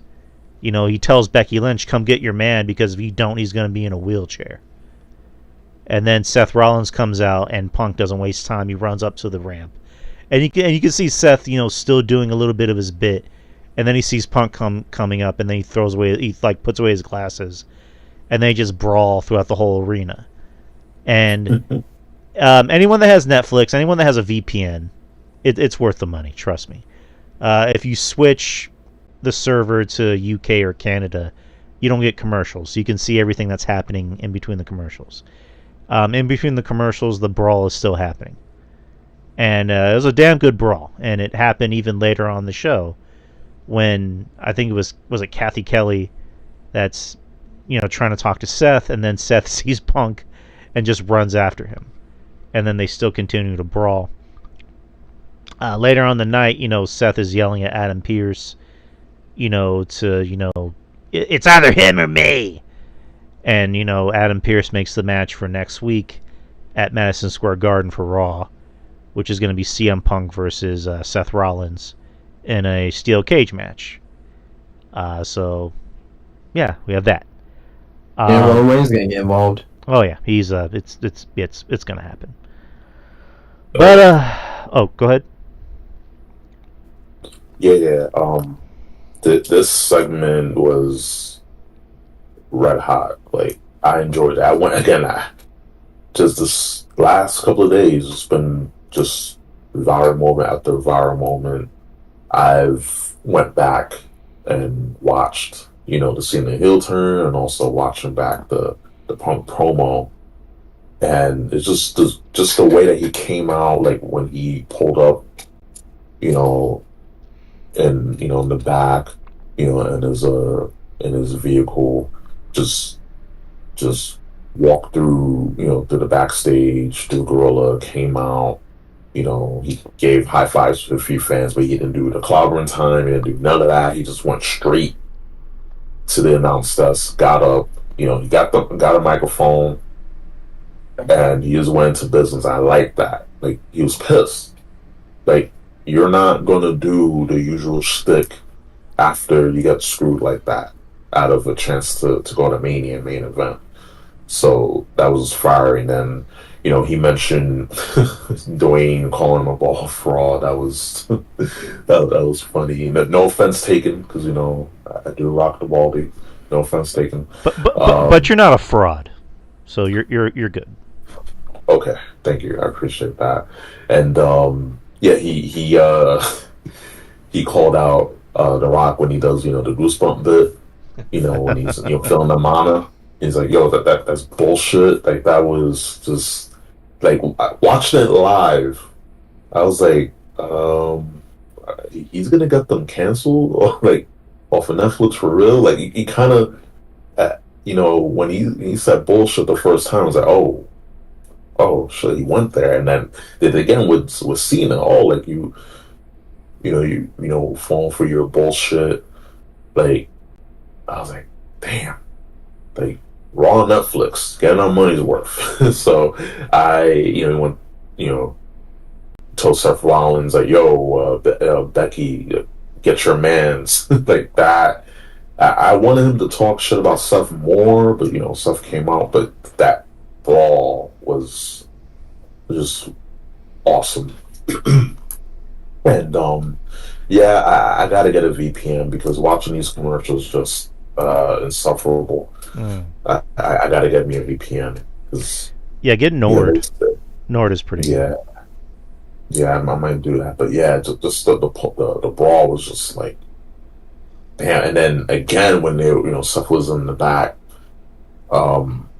yeah, we're gonna, like, unfortunately I won't be able to go to the Garden, because they will be in my backyard, but watch it from home. Watch it from home. So yeah, I like, this segment alone was like the highlight of the show. Best thing about the show, and there's still more show, right? And that's for sure. But yeah, I enjoyed the segment. Right. And Justin, what about you? Thoughts? I mean, segment was hot, red hot. I mean, you're saying up many things for WrestleMania at this point, as I mentioned earlier. Like, Punk is mentioning Cena and Rock. I mean, is that gonna lead to something, maybe a tag match? I don't know, but fantastic segment. CM Punk is so good on the mic, and that's not breaking news or anything like that. But damn, man, like, he is. This version, I think this is CM Punk's best promo since he came back to WWE. That's how good it was. It's fantastic stuff. Yeah, he definitely is the best on the mic. I mean, not according to some awards that think Hangman Adam Page is better, but that's not. There's some award thing. I think, was it at Fightful? I think it was either Fightful or one of those, like, dick writing, journalist ones.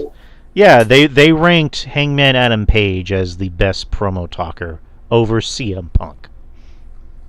I didn't see that. Yeah, it happened. Yeah. Can you send that to me when you have a chance? I will definitely look for it, and I will send it to you. Yeah, sure. Or I'll put in the chat here. Yeah. But yeah, I guess for anyone that's interested in a VPN, so if you get a VPN, try Nord. Nord is the best one. I'm currently paying $15 for it. You can probably get a cheaper deal on Nord. So if you switch your server to either UK or Canada, and you have a Netflix account, you get more bang for your buck. You not only get Raw, you will get SmackDown, you'll get NXT, you'll even get the pay-per-views. You'll get everything. And you'll even get a better library of past pay-per-views. And unlike Peacock, you can actually rewind, mid-show. So it's worth it. And like I mentioned about commercials, so yeah, for Raw, obviously you won't get commercials. You'll get to see everything that's happening, mid-show. NXT is you'll still kind of get commercials, but that's for like, so and so is walking to the ring. We'll be right back. Like you'll get commercials for that, but it's not commercials. It's more just like vignettes of like, Ethan Page looking intensely into the camera, kind of vignettes. But if it's during a match, you'll get to see what's happening during the match. Same thing with SmackDown. So yeah, just anyone that's interested for a VPN. But as for the rest of the show, Raw was actually not terrible. It was actually a pretty good show. You had Otis versus Gunther.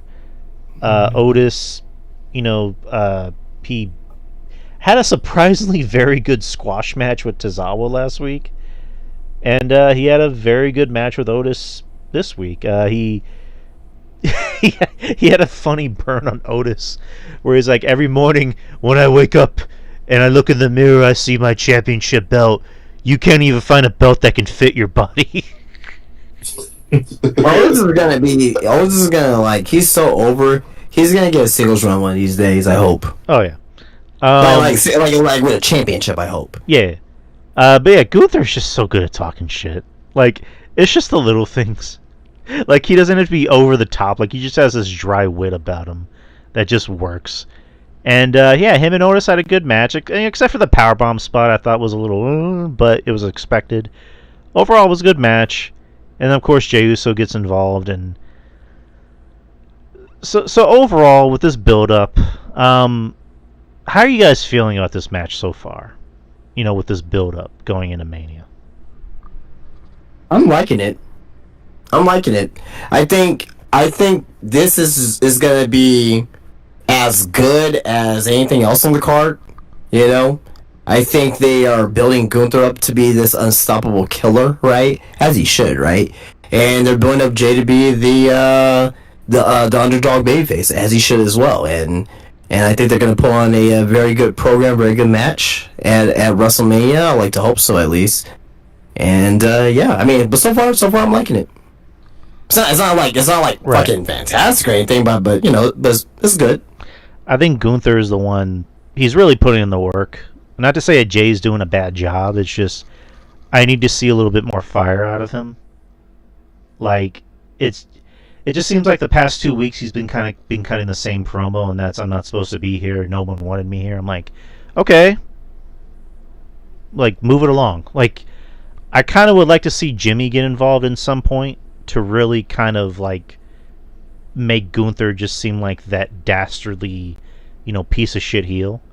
Yeah, because he promised Jay, after he won the Royal Rumble, I'm going to make your life a living hell, going into the WrestleMania. So I want to see Jimmy get involved, maybe have Gunther beat the shit out of him, and Jay has to kind of just like something has to happen where like Jay has to pretty much stand there and let it happen. Like Adam Pearce. Do you think the fans are not believing in Jay right now? I think it's at this point it's kind of timid because those first few weeks, it was, we're happy for Jay because, he's the Yeet man, he does the Yeet thing. Whereas now it just seems like Gunther is more over than Jay. He seems more interesting than Jay.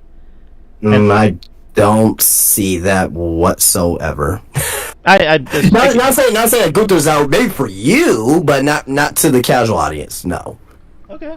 Again, just how I'm seeing things. That's what I'm saying. But also as well, I mean, Jay was like fucking. Was he not like crying on Monday? Well, that's what I was saying. I want Jimmy to get involved, and this is how I would book it. Like Adam Pearce needs to tell Jay, hey, I can't have you guys touching because this is a big main event for Raw. So if you guys get involved physically, then I'm gonna have to call the match off. Like I'm pulling you from the match, and then that's how you get Jimmy involved. Like Gunther can try and make it personal and just beat the shit out of Jimmy in front of Jay, and Jay can't do anything about it because he can't get physical with Gunther. So if you really want Gunther to be this piece of shit heel, and you really want Jay to be this ultimate, underdog babyface. Like, do something like that. But again, that's just me. But I don't know, Ruben, how do you feel about this storyline going? Um, I mean, I get where you come from. Like, you just want to see more stakes because Gunther did say that he was going to make Jay's life a living hell, but we haven't seen that. And of I course, mean, he choked him out pretty well. I mean, well, yeah, but I was gonna say there's still time to tell the story and for things to be amped up. So that's why I'm not, you know, just just like shitting on it immediately. But I do understand. Um, and I think Jay, for what it's worth, he's been doing a good job. But things are gonna pick up between Gunther and Jay, and maybe his brother does get involved. We'll have Jimmy be involved somehow, some way, unless he's going to be put in a multi-man match for uh, maybe not, but maybe for the United States title. Who knows? But if he's not, then yeah, you can insert him.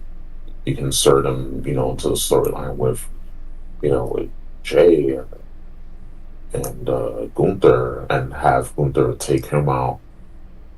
So that way, it becomes more personal, and I definitely see that. I definitely see WWE going down that route, but there's still time. There's still time to tell the story for things to escalate. Gunther, he's been put on these low key banger, squash matches, and that's like a testament to Gunther. And for people that are saying, "Oh, I feel sorry for Gunther. Why is he, feeling with Jay?" Like you're just putting down Gunther. Like Duke can wrestle, Duke can talk, he can handle himself. I mean, if he were to lose at Mania, it's not the end of the world. Um, he'll be right back, in the title scene next year for sure. Like it's not the end of the world. Oh yeah. Yeah, he'll be fine. But as far as this feud, just wait and see. Stay tuned.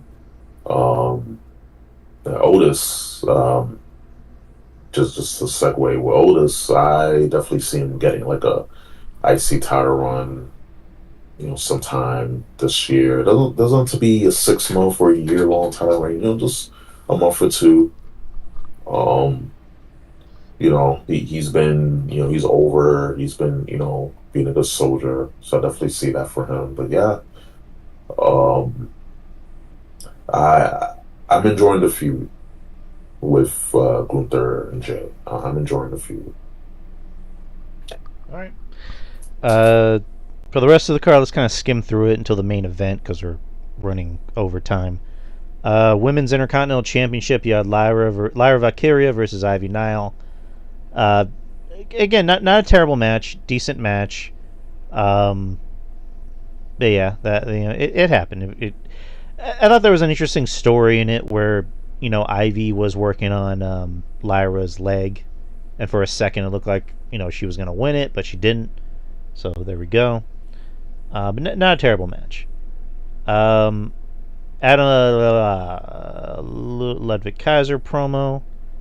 And then Penta comes out to fight him, so we're still continuing that feud, which is fine because I like these two working together. Quick on that because Ray Phoenix. And we can tie it. Yes, want to tie that in real quick. Ray Phoenix was released from AEW, right? He's coming to WWE. Do you see him being at WrestleMania in some fashion? Yep, and it's going to be in a tag match with Penta against Pete Dunne and Ludwig. I'm going to change that. It is going to be the Lucha Bros and Rey Mysterio versus the New Day, who's been having issues with the LWO, and Chad Gable. I think that's a better matchup. Okay, I wouldn't mind that either. What do you think, Ruben? Oh no, I think that's where it's going, and you know, shouts to TK freeing Ray Phoenix. About time. Yeah. Something about Monday mornings that gets TK wanting to release people. But yeah, I definitely think we're gonna get Ray Phoenix debuting so maybe next week. Oh yeah, next week. Yeah.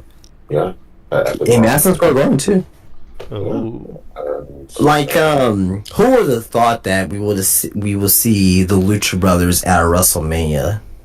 Like, if this was like, 1 year ago, 18 months ago, like, would you really thought that was gonna be a possibility? I didn't see that coming. Not this soon, at least. Dude, those masks are going to sell. They're going to. I mean, Penta's already selling, but both of them together, they're going to sell. When they see Ray Phoenix in the ring doing what he does, dude, man, it's just gonna be a whole nother level when these guys are tag team champions. I want to see Lucha Bros versus Fraxium. That's gonna be something else right there. You just made me erect. Yeah. I don't care. I don't care where it's at. I don't care if it's in WWE, NXT, AEW, TNA, ECW. I don't give a fuck where it happens at. I just want to see that fucking at. WCW, NWA, AWA, Florida Championship Wrestling. Yeah, I don't give a fuck, man. Fire Pro Wrestling. So I just want to see that match happen. Shit. CCW, shout out to Little RJ, the Brooklyn Savage. I don't care where it's at. I want to see it. Like, fuck. Give that to me. Now! But Ruben, you already talked about it, right?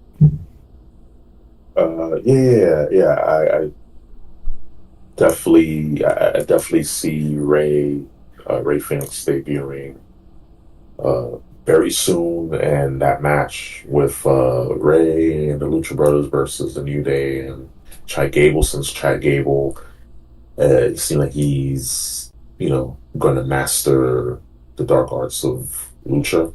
Yep. With that Lucha Underground segment, which was pretty dope. Really good. Which isn't WWE or no, not WWE, but TK aren't they purchasing Lucha Underground? That was a rumor. Nothing's been official from that. Which in that segment where Chad Gable goes to Mexico and he ends up running to some like older guy who gives him a box, I'm like, would it have been funny if that was Dario Quinto? Oh, was it Dario Quinto? That's his name? Cueto. Yeah, wouldn't that be funny if that was... Wouldn't that be fucking awesome if that was him? Yeah, that would have been cool. Chad Gable, welcome to my lucha. But that would have been awesome. Speaking of Chad Gable, the Creed brothers wrestled the War Raiders, for the World Tag Team Championships. This is not a bad match, pretty good match. I like the War Raiders. I like that they're kind of back in their own, and they're actually being themselves and not the Viking Raiders or the Viking Experience or Vikings, whatever the fuck. They're just the War Raiders, kind of close to War Machine, which I kind of wish they kept that name. War Machine just sounds cool.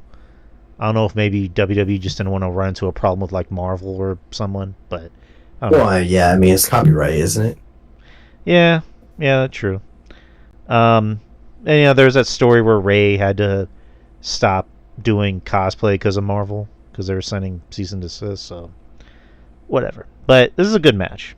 Rest of the show, you had Judgment Day. I guess Finn Balor setting up a feud with Braun. So there's that. And now we're on to the main event, which we're going to talk about.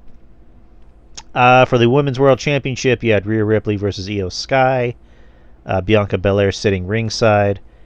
The story, going into this, not just with who Bianca is going to face at WrestleMania, But the story is that Rhea Ripley has never beaten Io Sky.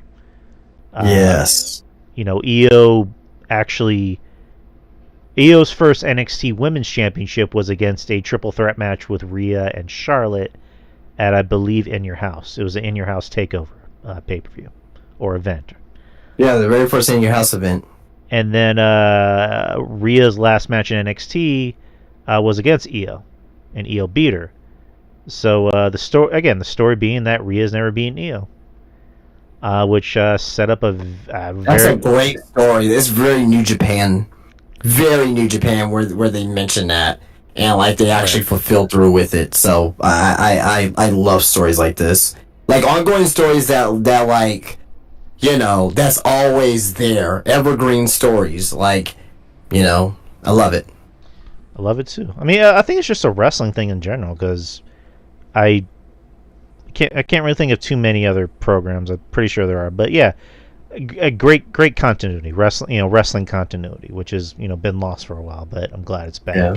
Kind of like Kenny Omega's One Wing Angel, like no one's ever kicked out of it. Like, it's like a story. It's like something that you keep up with years and years to come, and they can make this into something years down the line too. So yeah, but this is a great match. It's funny, the crowd seemed like they were having a hard time getting into it, but overall they really did get back into the match. This is great. I mean, these two obviously know how to work together.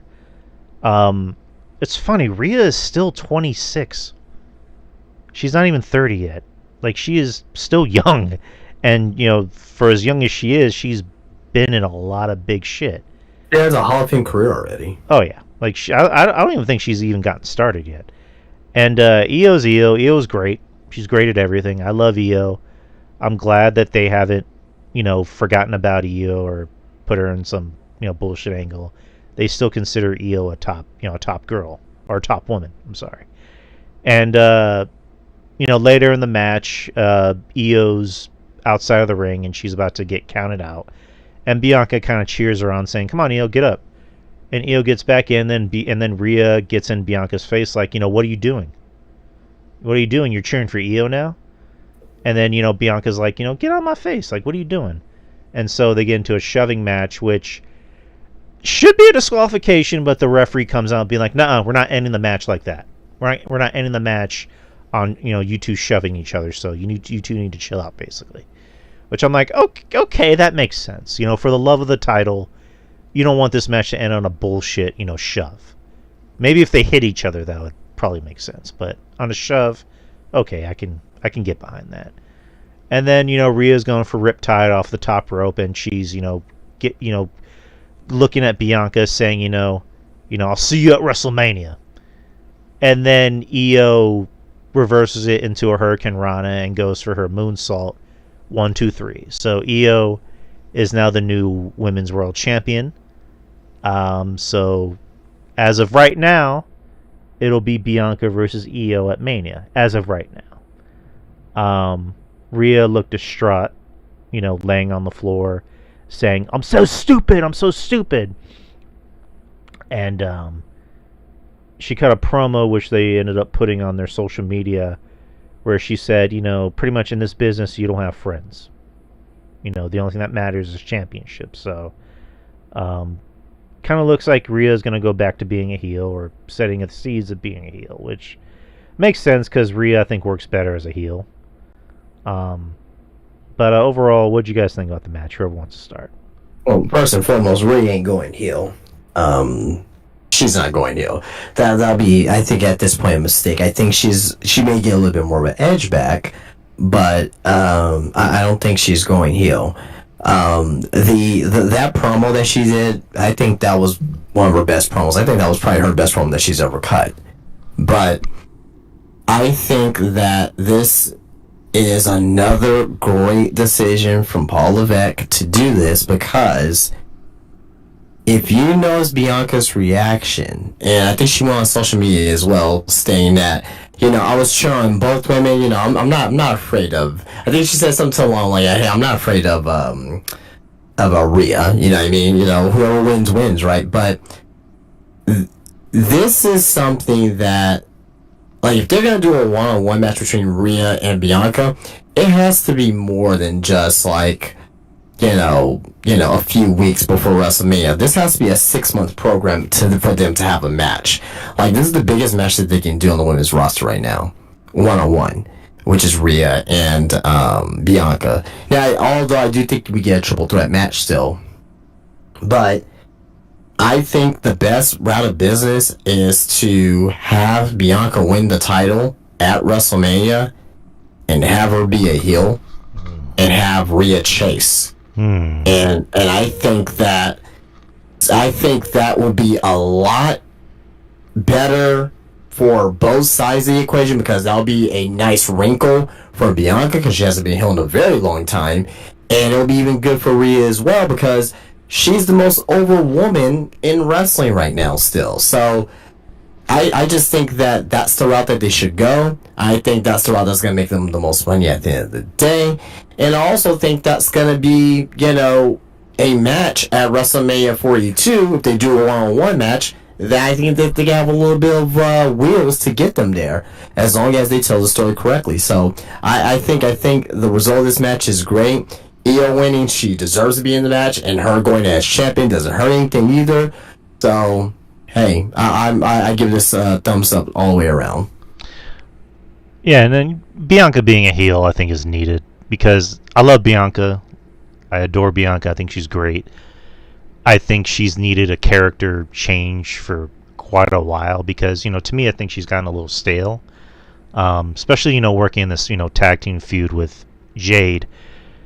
So her being a heel makes sense. And, again, I'm hoping it goes the way you mentioned, Justin, because it's needed. But Ruben, what'd you think about the match? Bianca's undefeated at WrestleMania too. That's another thing. There you go.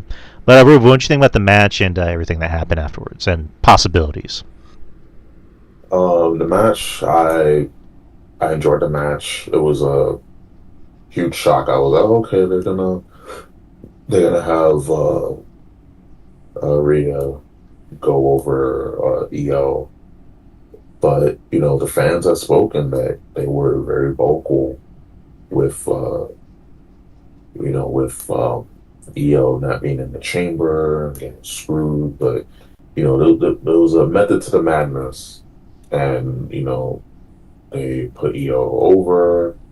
I was happy for her that she was just elated with with winning, and then you had before the match you had before the match ended, you had just Rhea just getting upset at Bianca, like, all like, what are you cheering her for? You don't want to face me at Mania, blah blah blah. And it kind of wrinkles into what Charlotte Flair brought up about Rhea, that she's still a little kid. And also after around like 12 o'clock, uh Rhea had a promo backstage, after Raw, and it was like about 4 minutes long. That was such a good promo, going through all these emotions throughout the promo.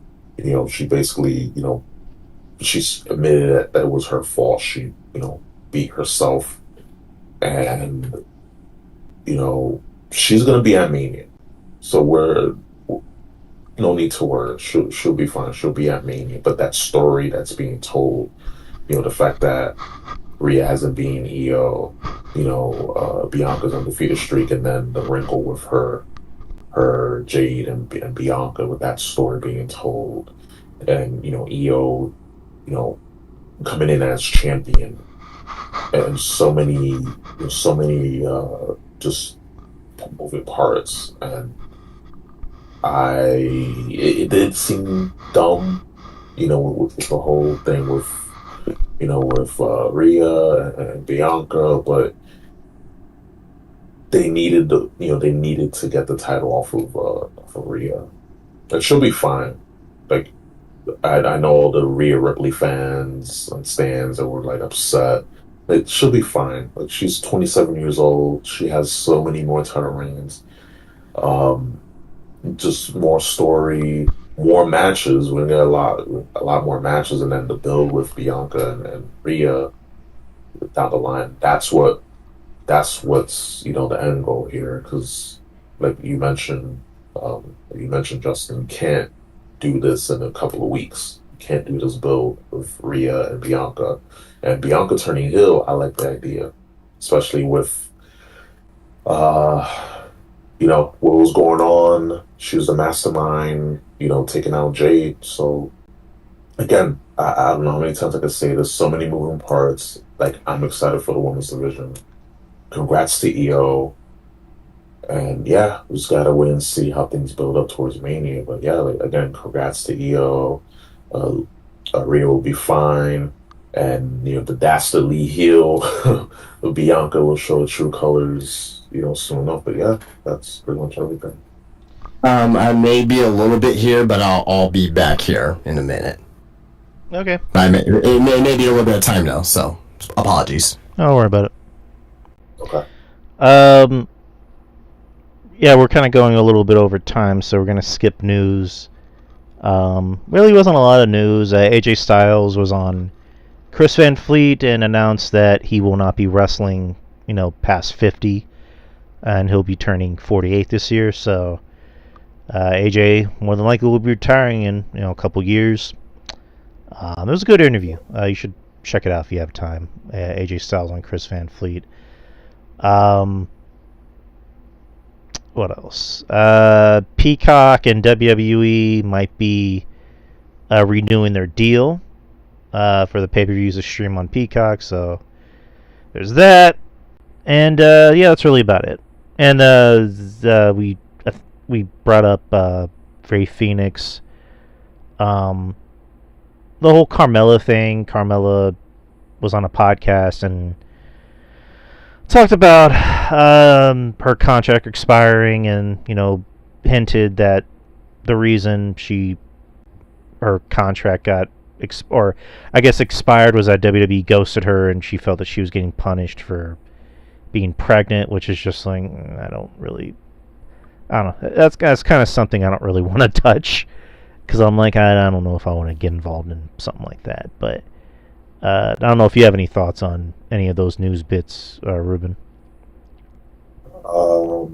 Peacock re-signing, WWE.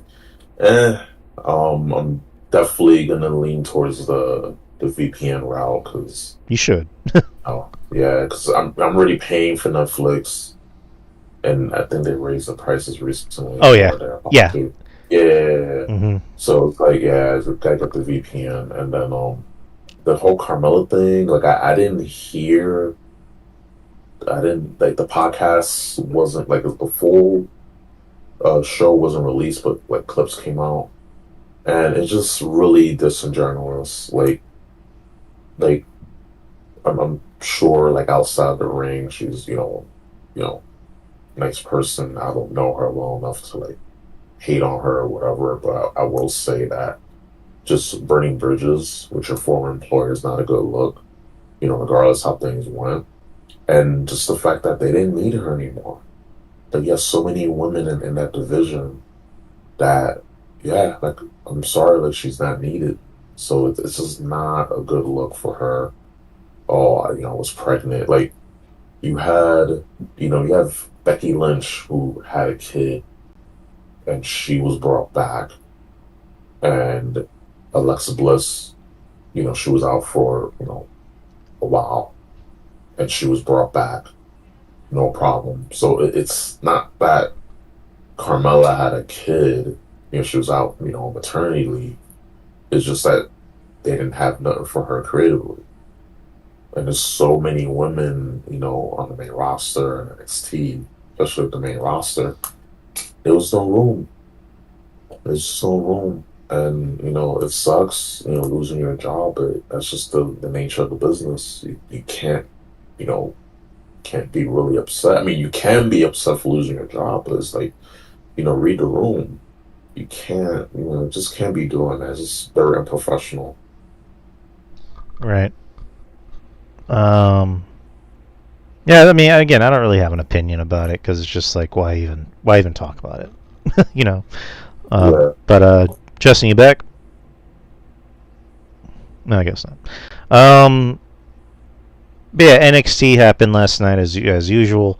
I I didn't finish the show because that's when Daredevil Born Again premiered. It came on at 8 p.m. my time. So I watched the first hour of NXT. Again, NXT is always a good show. I thought this show, I think a big chunk of it was just promoting next week, which they're going to be at the theater in Madison Square Garden, which that's going to be a big show. Yeah, the Hardys come out, which was it's fun seeing the Hardys, back on WWE television, and they did a fun bit with Hank and Tank, and then Fraxium came out and Matt did the Fraxium, I knew you'd come, and they just set up next week, so that'll be fun. Trick Williams is angry about everything, still, and beats up one of the Chase U students. Doesn't even pin him; he just beats him down to where he can't even get up. So, Yeah, I saw that clip on X. I was like, sheesh, like we're definitely getting a heel turn, full fledged heel turn uh by Roadblock or sooner than Roadblock. But yeah, like they're definitely tweaking Trick Williams' character, which which is is good, gonna prove Carmelo Hayes right. right? You Which is know, good because like Trick has needed an edge, because whenever he became the guy and I thought they pushed him too soon. I Um, agree. because I think it was more just like, well, Carmelo's gone, Dragonov's gone, so we need another top guy, and he fit the bill because he looks good and he has a catchphrase that people like. Where we heard that before, and so they gave him a lot too soon, and I didn't think it worked out. I don't think he's ready yet. Um, but I like this character edge to him because it shows more layers to him. Um, I mean, obviously he's going to end up wrestling Oba at what is it, the Takeover before Mania, and he's going to do the jobs, he's going to do the job, and he's going to go to the main roster not too long. So, yeah, he's going to wrestle Eddie Thorpe in 2 weeks. So not at NXT next week, but at the NXT after next week. So cool. Um, then you had the main event, which was Tony D'Angelo versus Shawn Spears for the North American Championship. Like, again,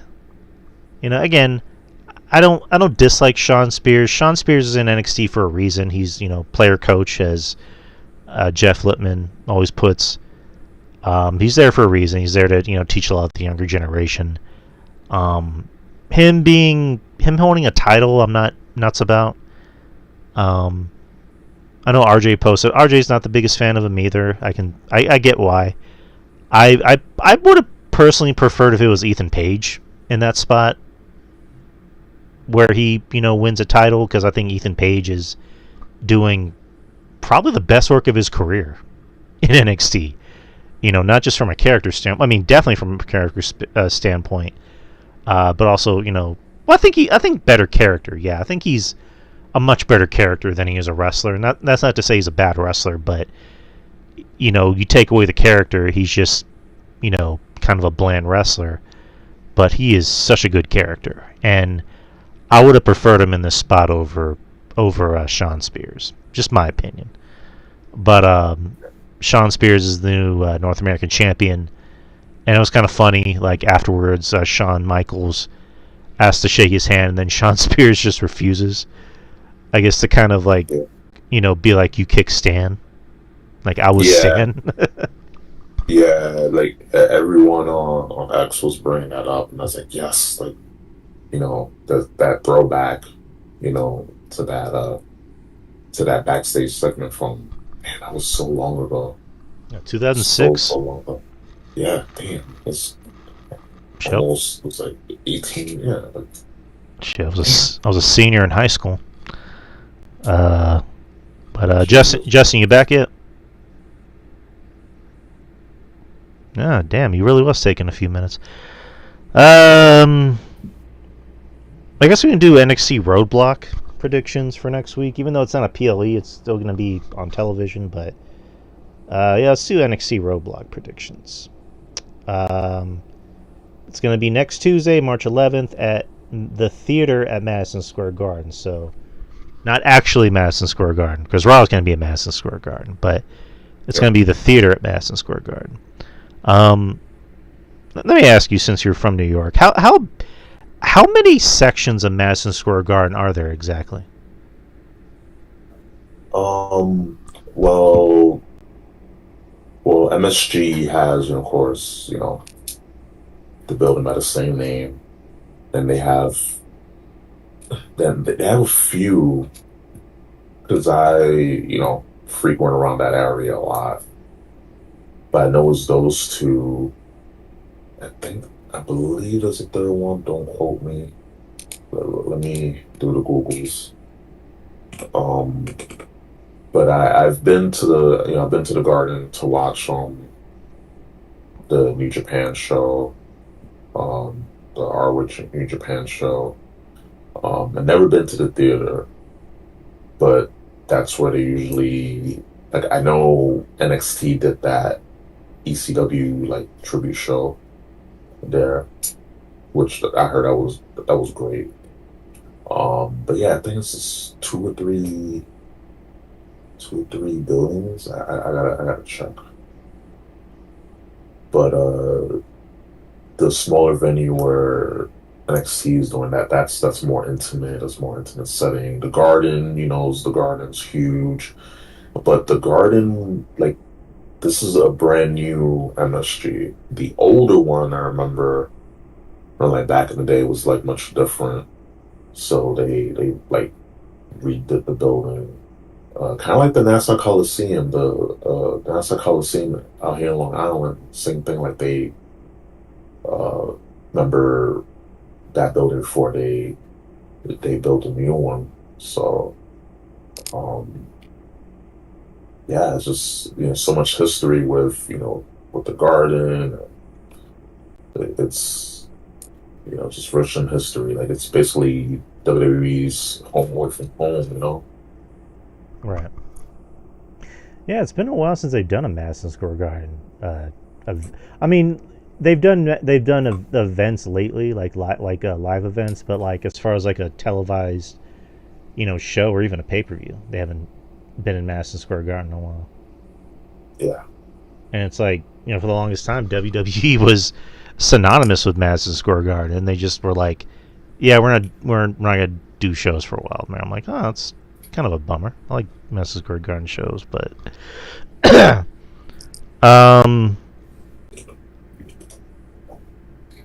yeah, the NXT Roadblock show next week. 5 matches. You have Jordan Grace versus Roxanne Perez in a singles match. Is that, I don't know, is that gonna be like a number one contenders thing? If you know, Not sure. No. because I know they had a segment last week where Jordan Grace was alluding to that she wanted to pretty much get first dibs at whoever wins Julia and Stephanie's match. So, and then Roxanne came back being like, "Oh, I'm still here." Blah blah blah. I'm like, all right. So, I'm guessing this is the number one contenders because, like I said, I didn't watch the rest of NXT. But Jordan Grace is Roxanne Perez. I'm going for Jordan Grace. Roxanne is on the way out. What do you think? Yeah, it's gonna be Jordan Grace. All right, this will be a fun match. Oh yeah. Javon Evans versus Ethan Page in a New York City street fight. This will be a fun match. I can see them giving it to Javon since Ethan won the last one. Yeah. Javon got to get his win back from the last PLE. The whole thing, the whole angle with Javon selling his jaw and Ethan punching him just as he was coming down. So yeah, definitely I could see Javon getting his win back for sure. And it's a street fight, so it's gonna get pretty brutal. Oh yeah, I'm looking forward to it. Again, I like Ethan Page. I think he's a great character. I love the Dahmer glasses that he wears. I just think they're so douchey, and it just really adds to his character. So I love it. I'll admit I never really saw much of his work in TNA because again wasn't watching. Definitely didn't see his work in AEW. But yeah, just Shawn Michaels just knows how to book and knows people's strengths, and he's played up to Ethan's strengths. Is Ethan is kind of being the creepy, kind of sadistic, heel, and I'm loving it. I'm loving what they're doing because I love their match that they had at the previous event, which was it New Year's Evil, or no Vengeance Day. Yeah. I really like the match that him and Javon had. I know me and Jeff covered it, and I was saying that was my favorite match of the night because it was a smart wrestling match, and Ethan could probably teach a seminar on how to be a heel because he knows how to get the crowd to hate him because he has such a punchable face, and Javon is your stomp and clap, baby face, and the guy's not even 21 yet. He's not even old enough to drink, and he's this good, and I've noticed he's kind of put some muscle on him, which good. And I can imagine there being a third match at Takeover, just because. So yeah. Yeah, that has to be that match. To clarify, you asked how many buildings venue MSG has. Yeah. So you got Madison Square Garden, then you have the theater at Madison Square Garden, then you have Radio City Music Hall, and then you have Beacon Theater, and then the Chicago Theater. Oh, okay. Yeah, so quite a few. I've been to Radio City Music Hall. Nice little venue there. Where they do Saturday Night Live. Yeah, and the Rockettes for the holidays. That's something on my bucket list. I need to just to go to one of those the holiday shows, the Rockettes. That's definitely for Christmas 2025. I want to, go to there because that's something I always wanted to go to since I was a kid. But yeah, those are the venues that MSG Corp has. Just to clarify, I didn't want to just, go from the top of my head. So there's that. Continue. Sorry. But Justin, you back yet? Yeah, I'm gonna call it a night. I'm actually not feeling well right now, so. Oh no. Yeah. I think I'm getting sick, but yeah, so I'm gonna call it a night early. All right, man. Feel better, and I'll talk to you soon, man. Just rest up and take some meds. Yeah, absolutely. Y'all finish off the show. So yeah. But sorry, chat. Sorry, listeners, who's listening to this afterwards. But yeah, I'll talk to y'all later and see y'all next week. All right, take care, man. Yep. Alrighty. Take it easy. All right, man. Man, that sucks. Yeah, Justin, I hope you're feeling better. I know that's going around lately. But let's finish up this card real quick, and then we'll call it a night. Julia versus Stephanie Vakor in a winner-takes-all match for the NXT Women's and NXT Women's Championship and NXT Women's North American Championship. The rumor is that Julia might be hurt, that she's working with an injury. So yeah, that's what I heard, that she was just banged up, just really banged up. Which that sucks. It really does suck. So Stephanie more than likely is going to win. Should be a great match. Maybe I don't know. Just again, it sucks for Julia. I really feel bad for her, but yeah, Stephanie more than likely. Yeah, just by default. I mean, I'm sure they'll deliver a good match, but just the fact that they're facing off, like it was too soon. I thought at least like past that and deliver, like that's when they start building that. But things happen, and you got to pivot sometimes. So I I definitely think that they did this just to you know put a match on and just to speed things up. But I definitely think Stephanie's going to uh, take it all. Do you think this main events? No, I don't think so. Okay.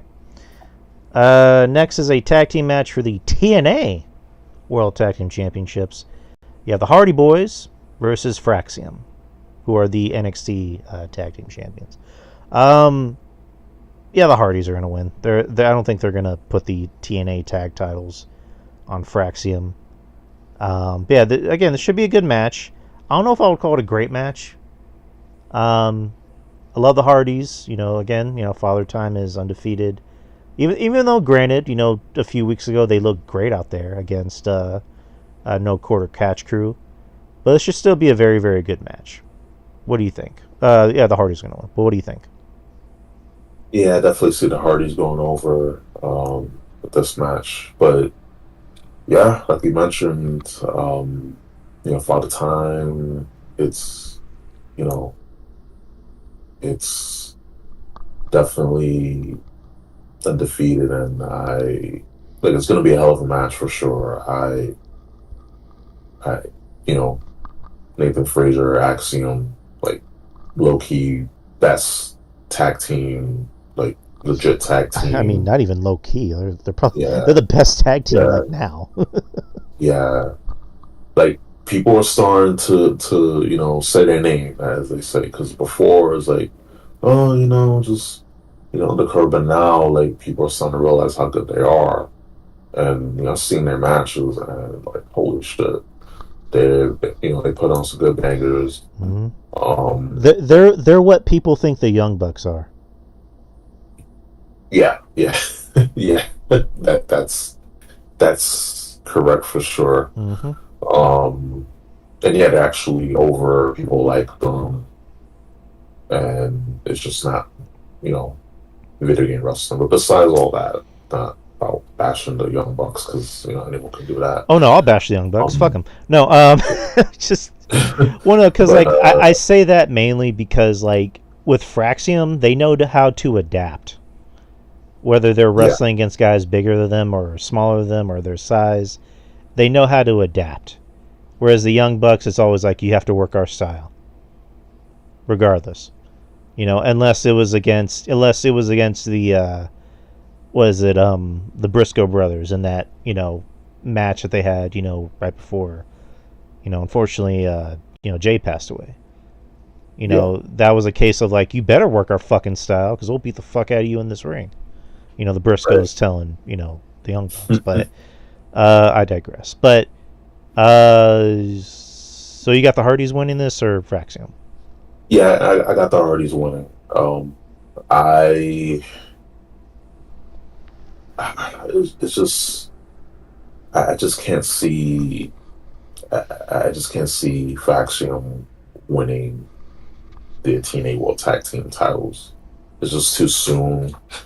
Um, like I feel like there's gonna be titles changing hands from both companies, and you're gonna have TNA wrestlers holding on to NXT championships and vice versa. But um, I mean, everyone maybe Faction does win, and then they'll do like a unification match. I don't know.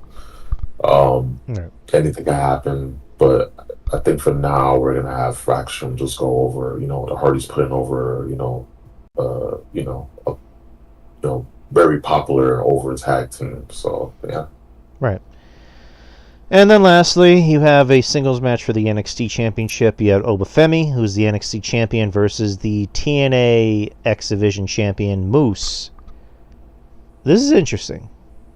Because you brought up something I was going to bring up where both companies are going to have title changes, where you're going to have WWE guys, winning TNA championships, and you're possibly going to have TNA, guys winning NXT championships. Um, I don't know. I have a feeling about this match because I don't think they're going to have Oba. I have a feeling Moose might win and be the NXT champion, and then at Takeover, you can have a triple threat with Obafemi, Trick Williams, and Moose. Which, for the people that are like, WWE's racist. It's like your main event could possibly be 3 black wrestlers, wrestling for the, world championship. But I digress. But I don't know. Like, if they really want this like partnership to really mean something, and they've been doing a great job so far. If they really wanted to like really kick off, have Moose win, and your main event of Takeover can be like I just said, Moose versus Trick versus Oba. Like that'd be fucking dope. Yeah. I mean, listen, anything can happen in the land of NXT. Like, the beautiful thing about NXT is that it's it's like a sandbox. Right. So you can do these type of title changes. Have these matches. With so many, just so many different match possibilities, and you can have it in a sandbox type of environment. Try new things. Have title changes, and Oba won't. He's still over. Maybe the system will get involved. Help Moose. That could be a possibility there. It could be an interference. Yeah, like I wouldn't be against Moose winning the NXT title. And then maybe Oba can come back and win it back at Stand and Deliver. Just anything could happen. But to lock in my pick, I'm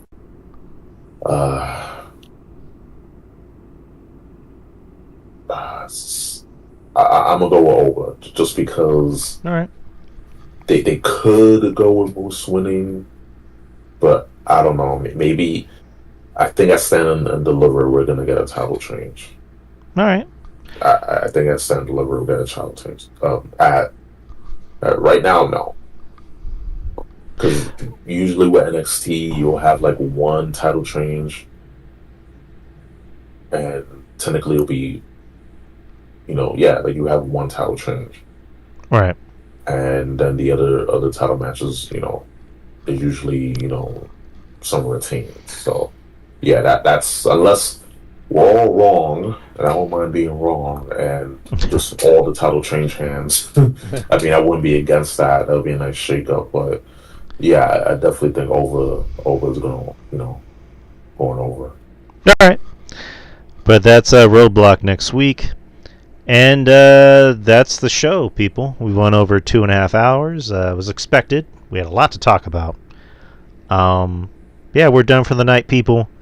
I want to thank Ruben, of course, for joining us tonight in this epic show of ours. Thank you, Ruben.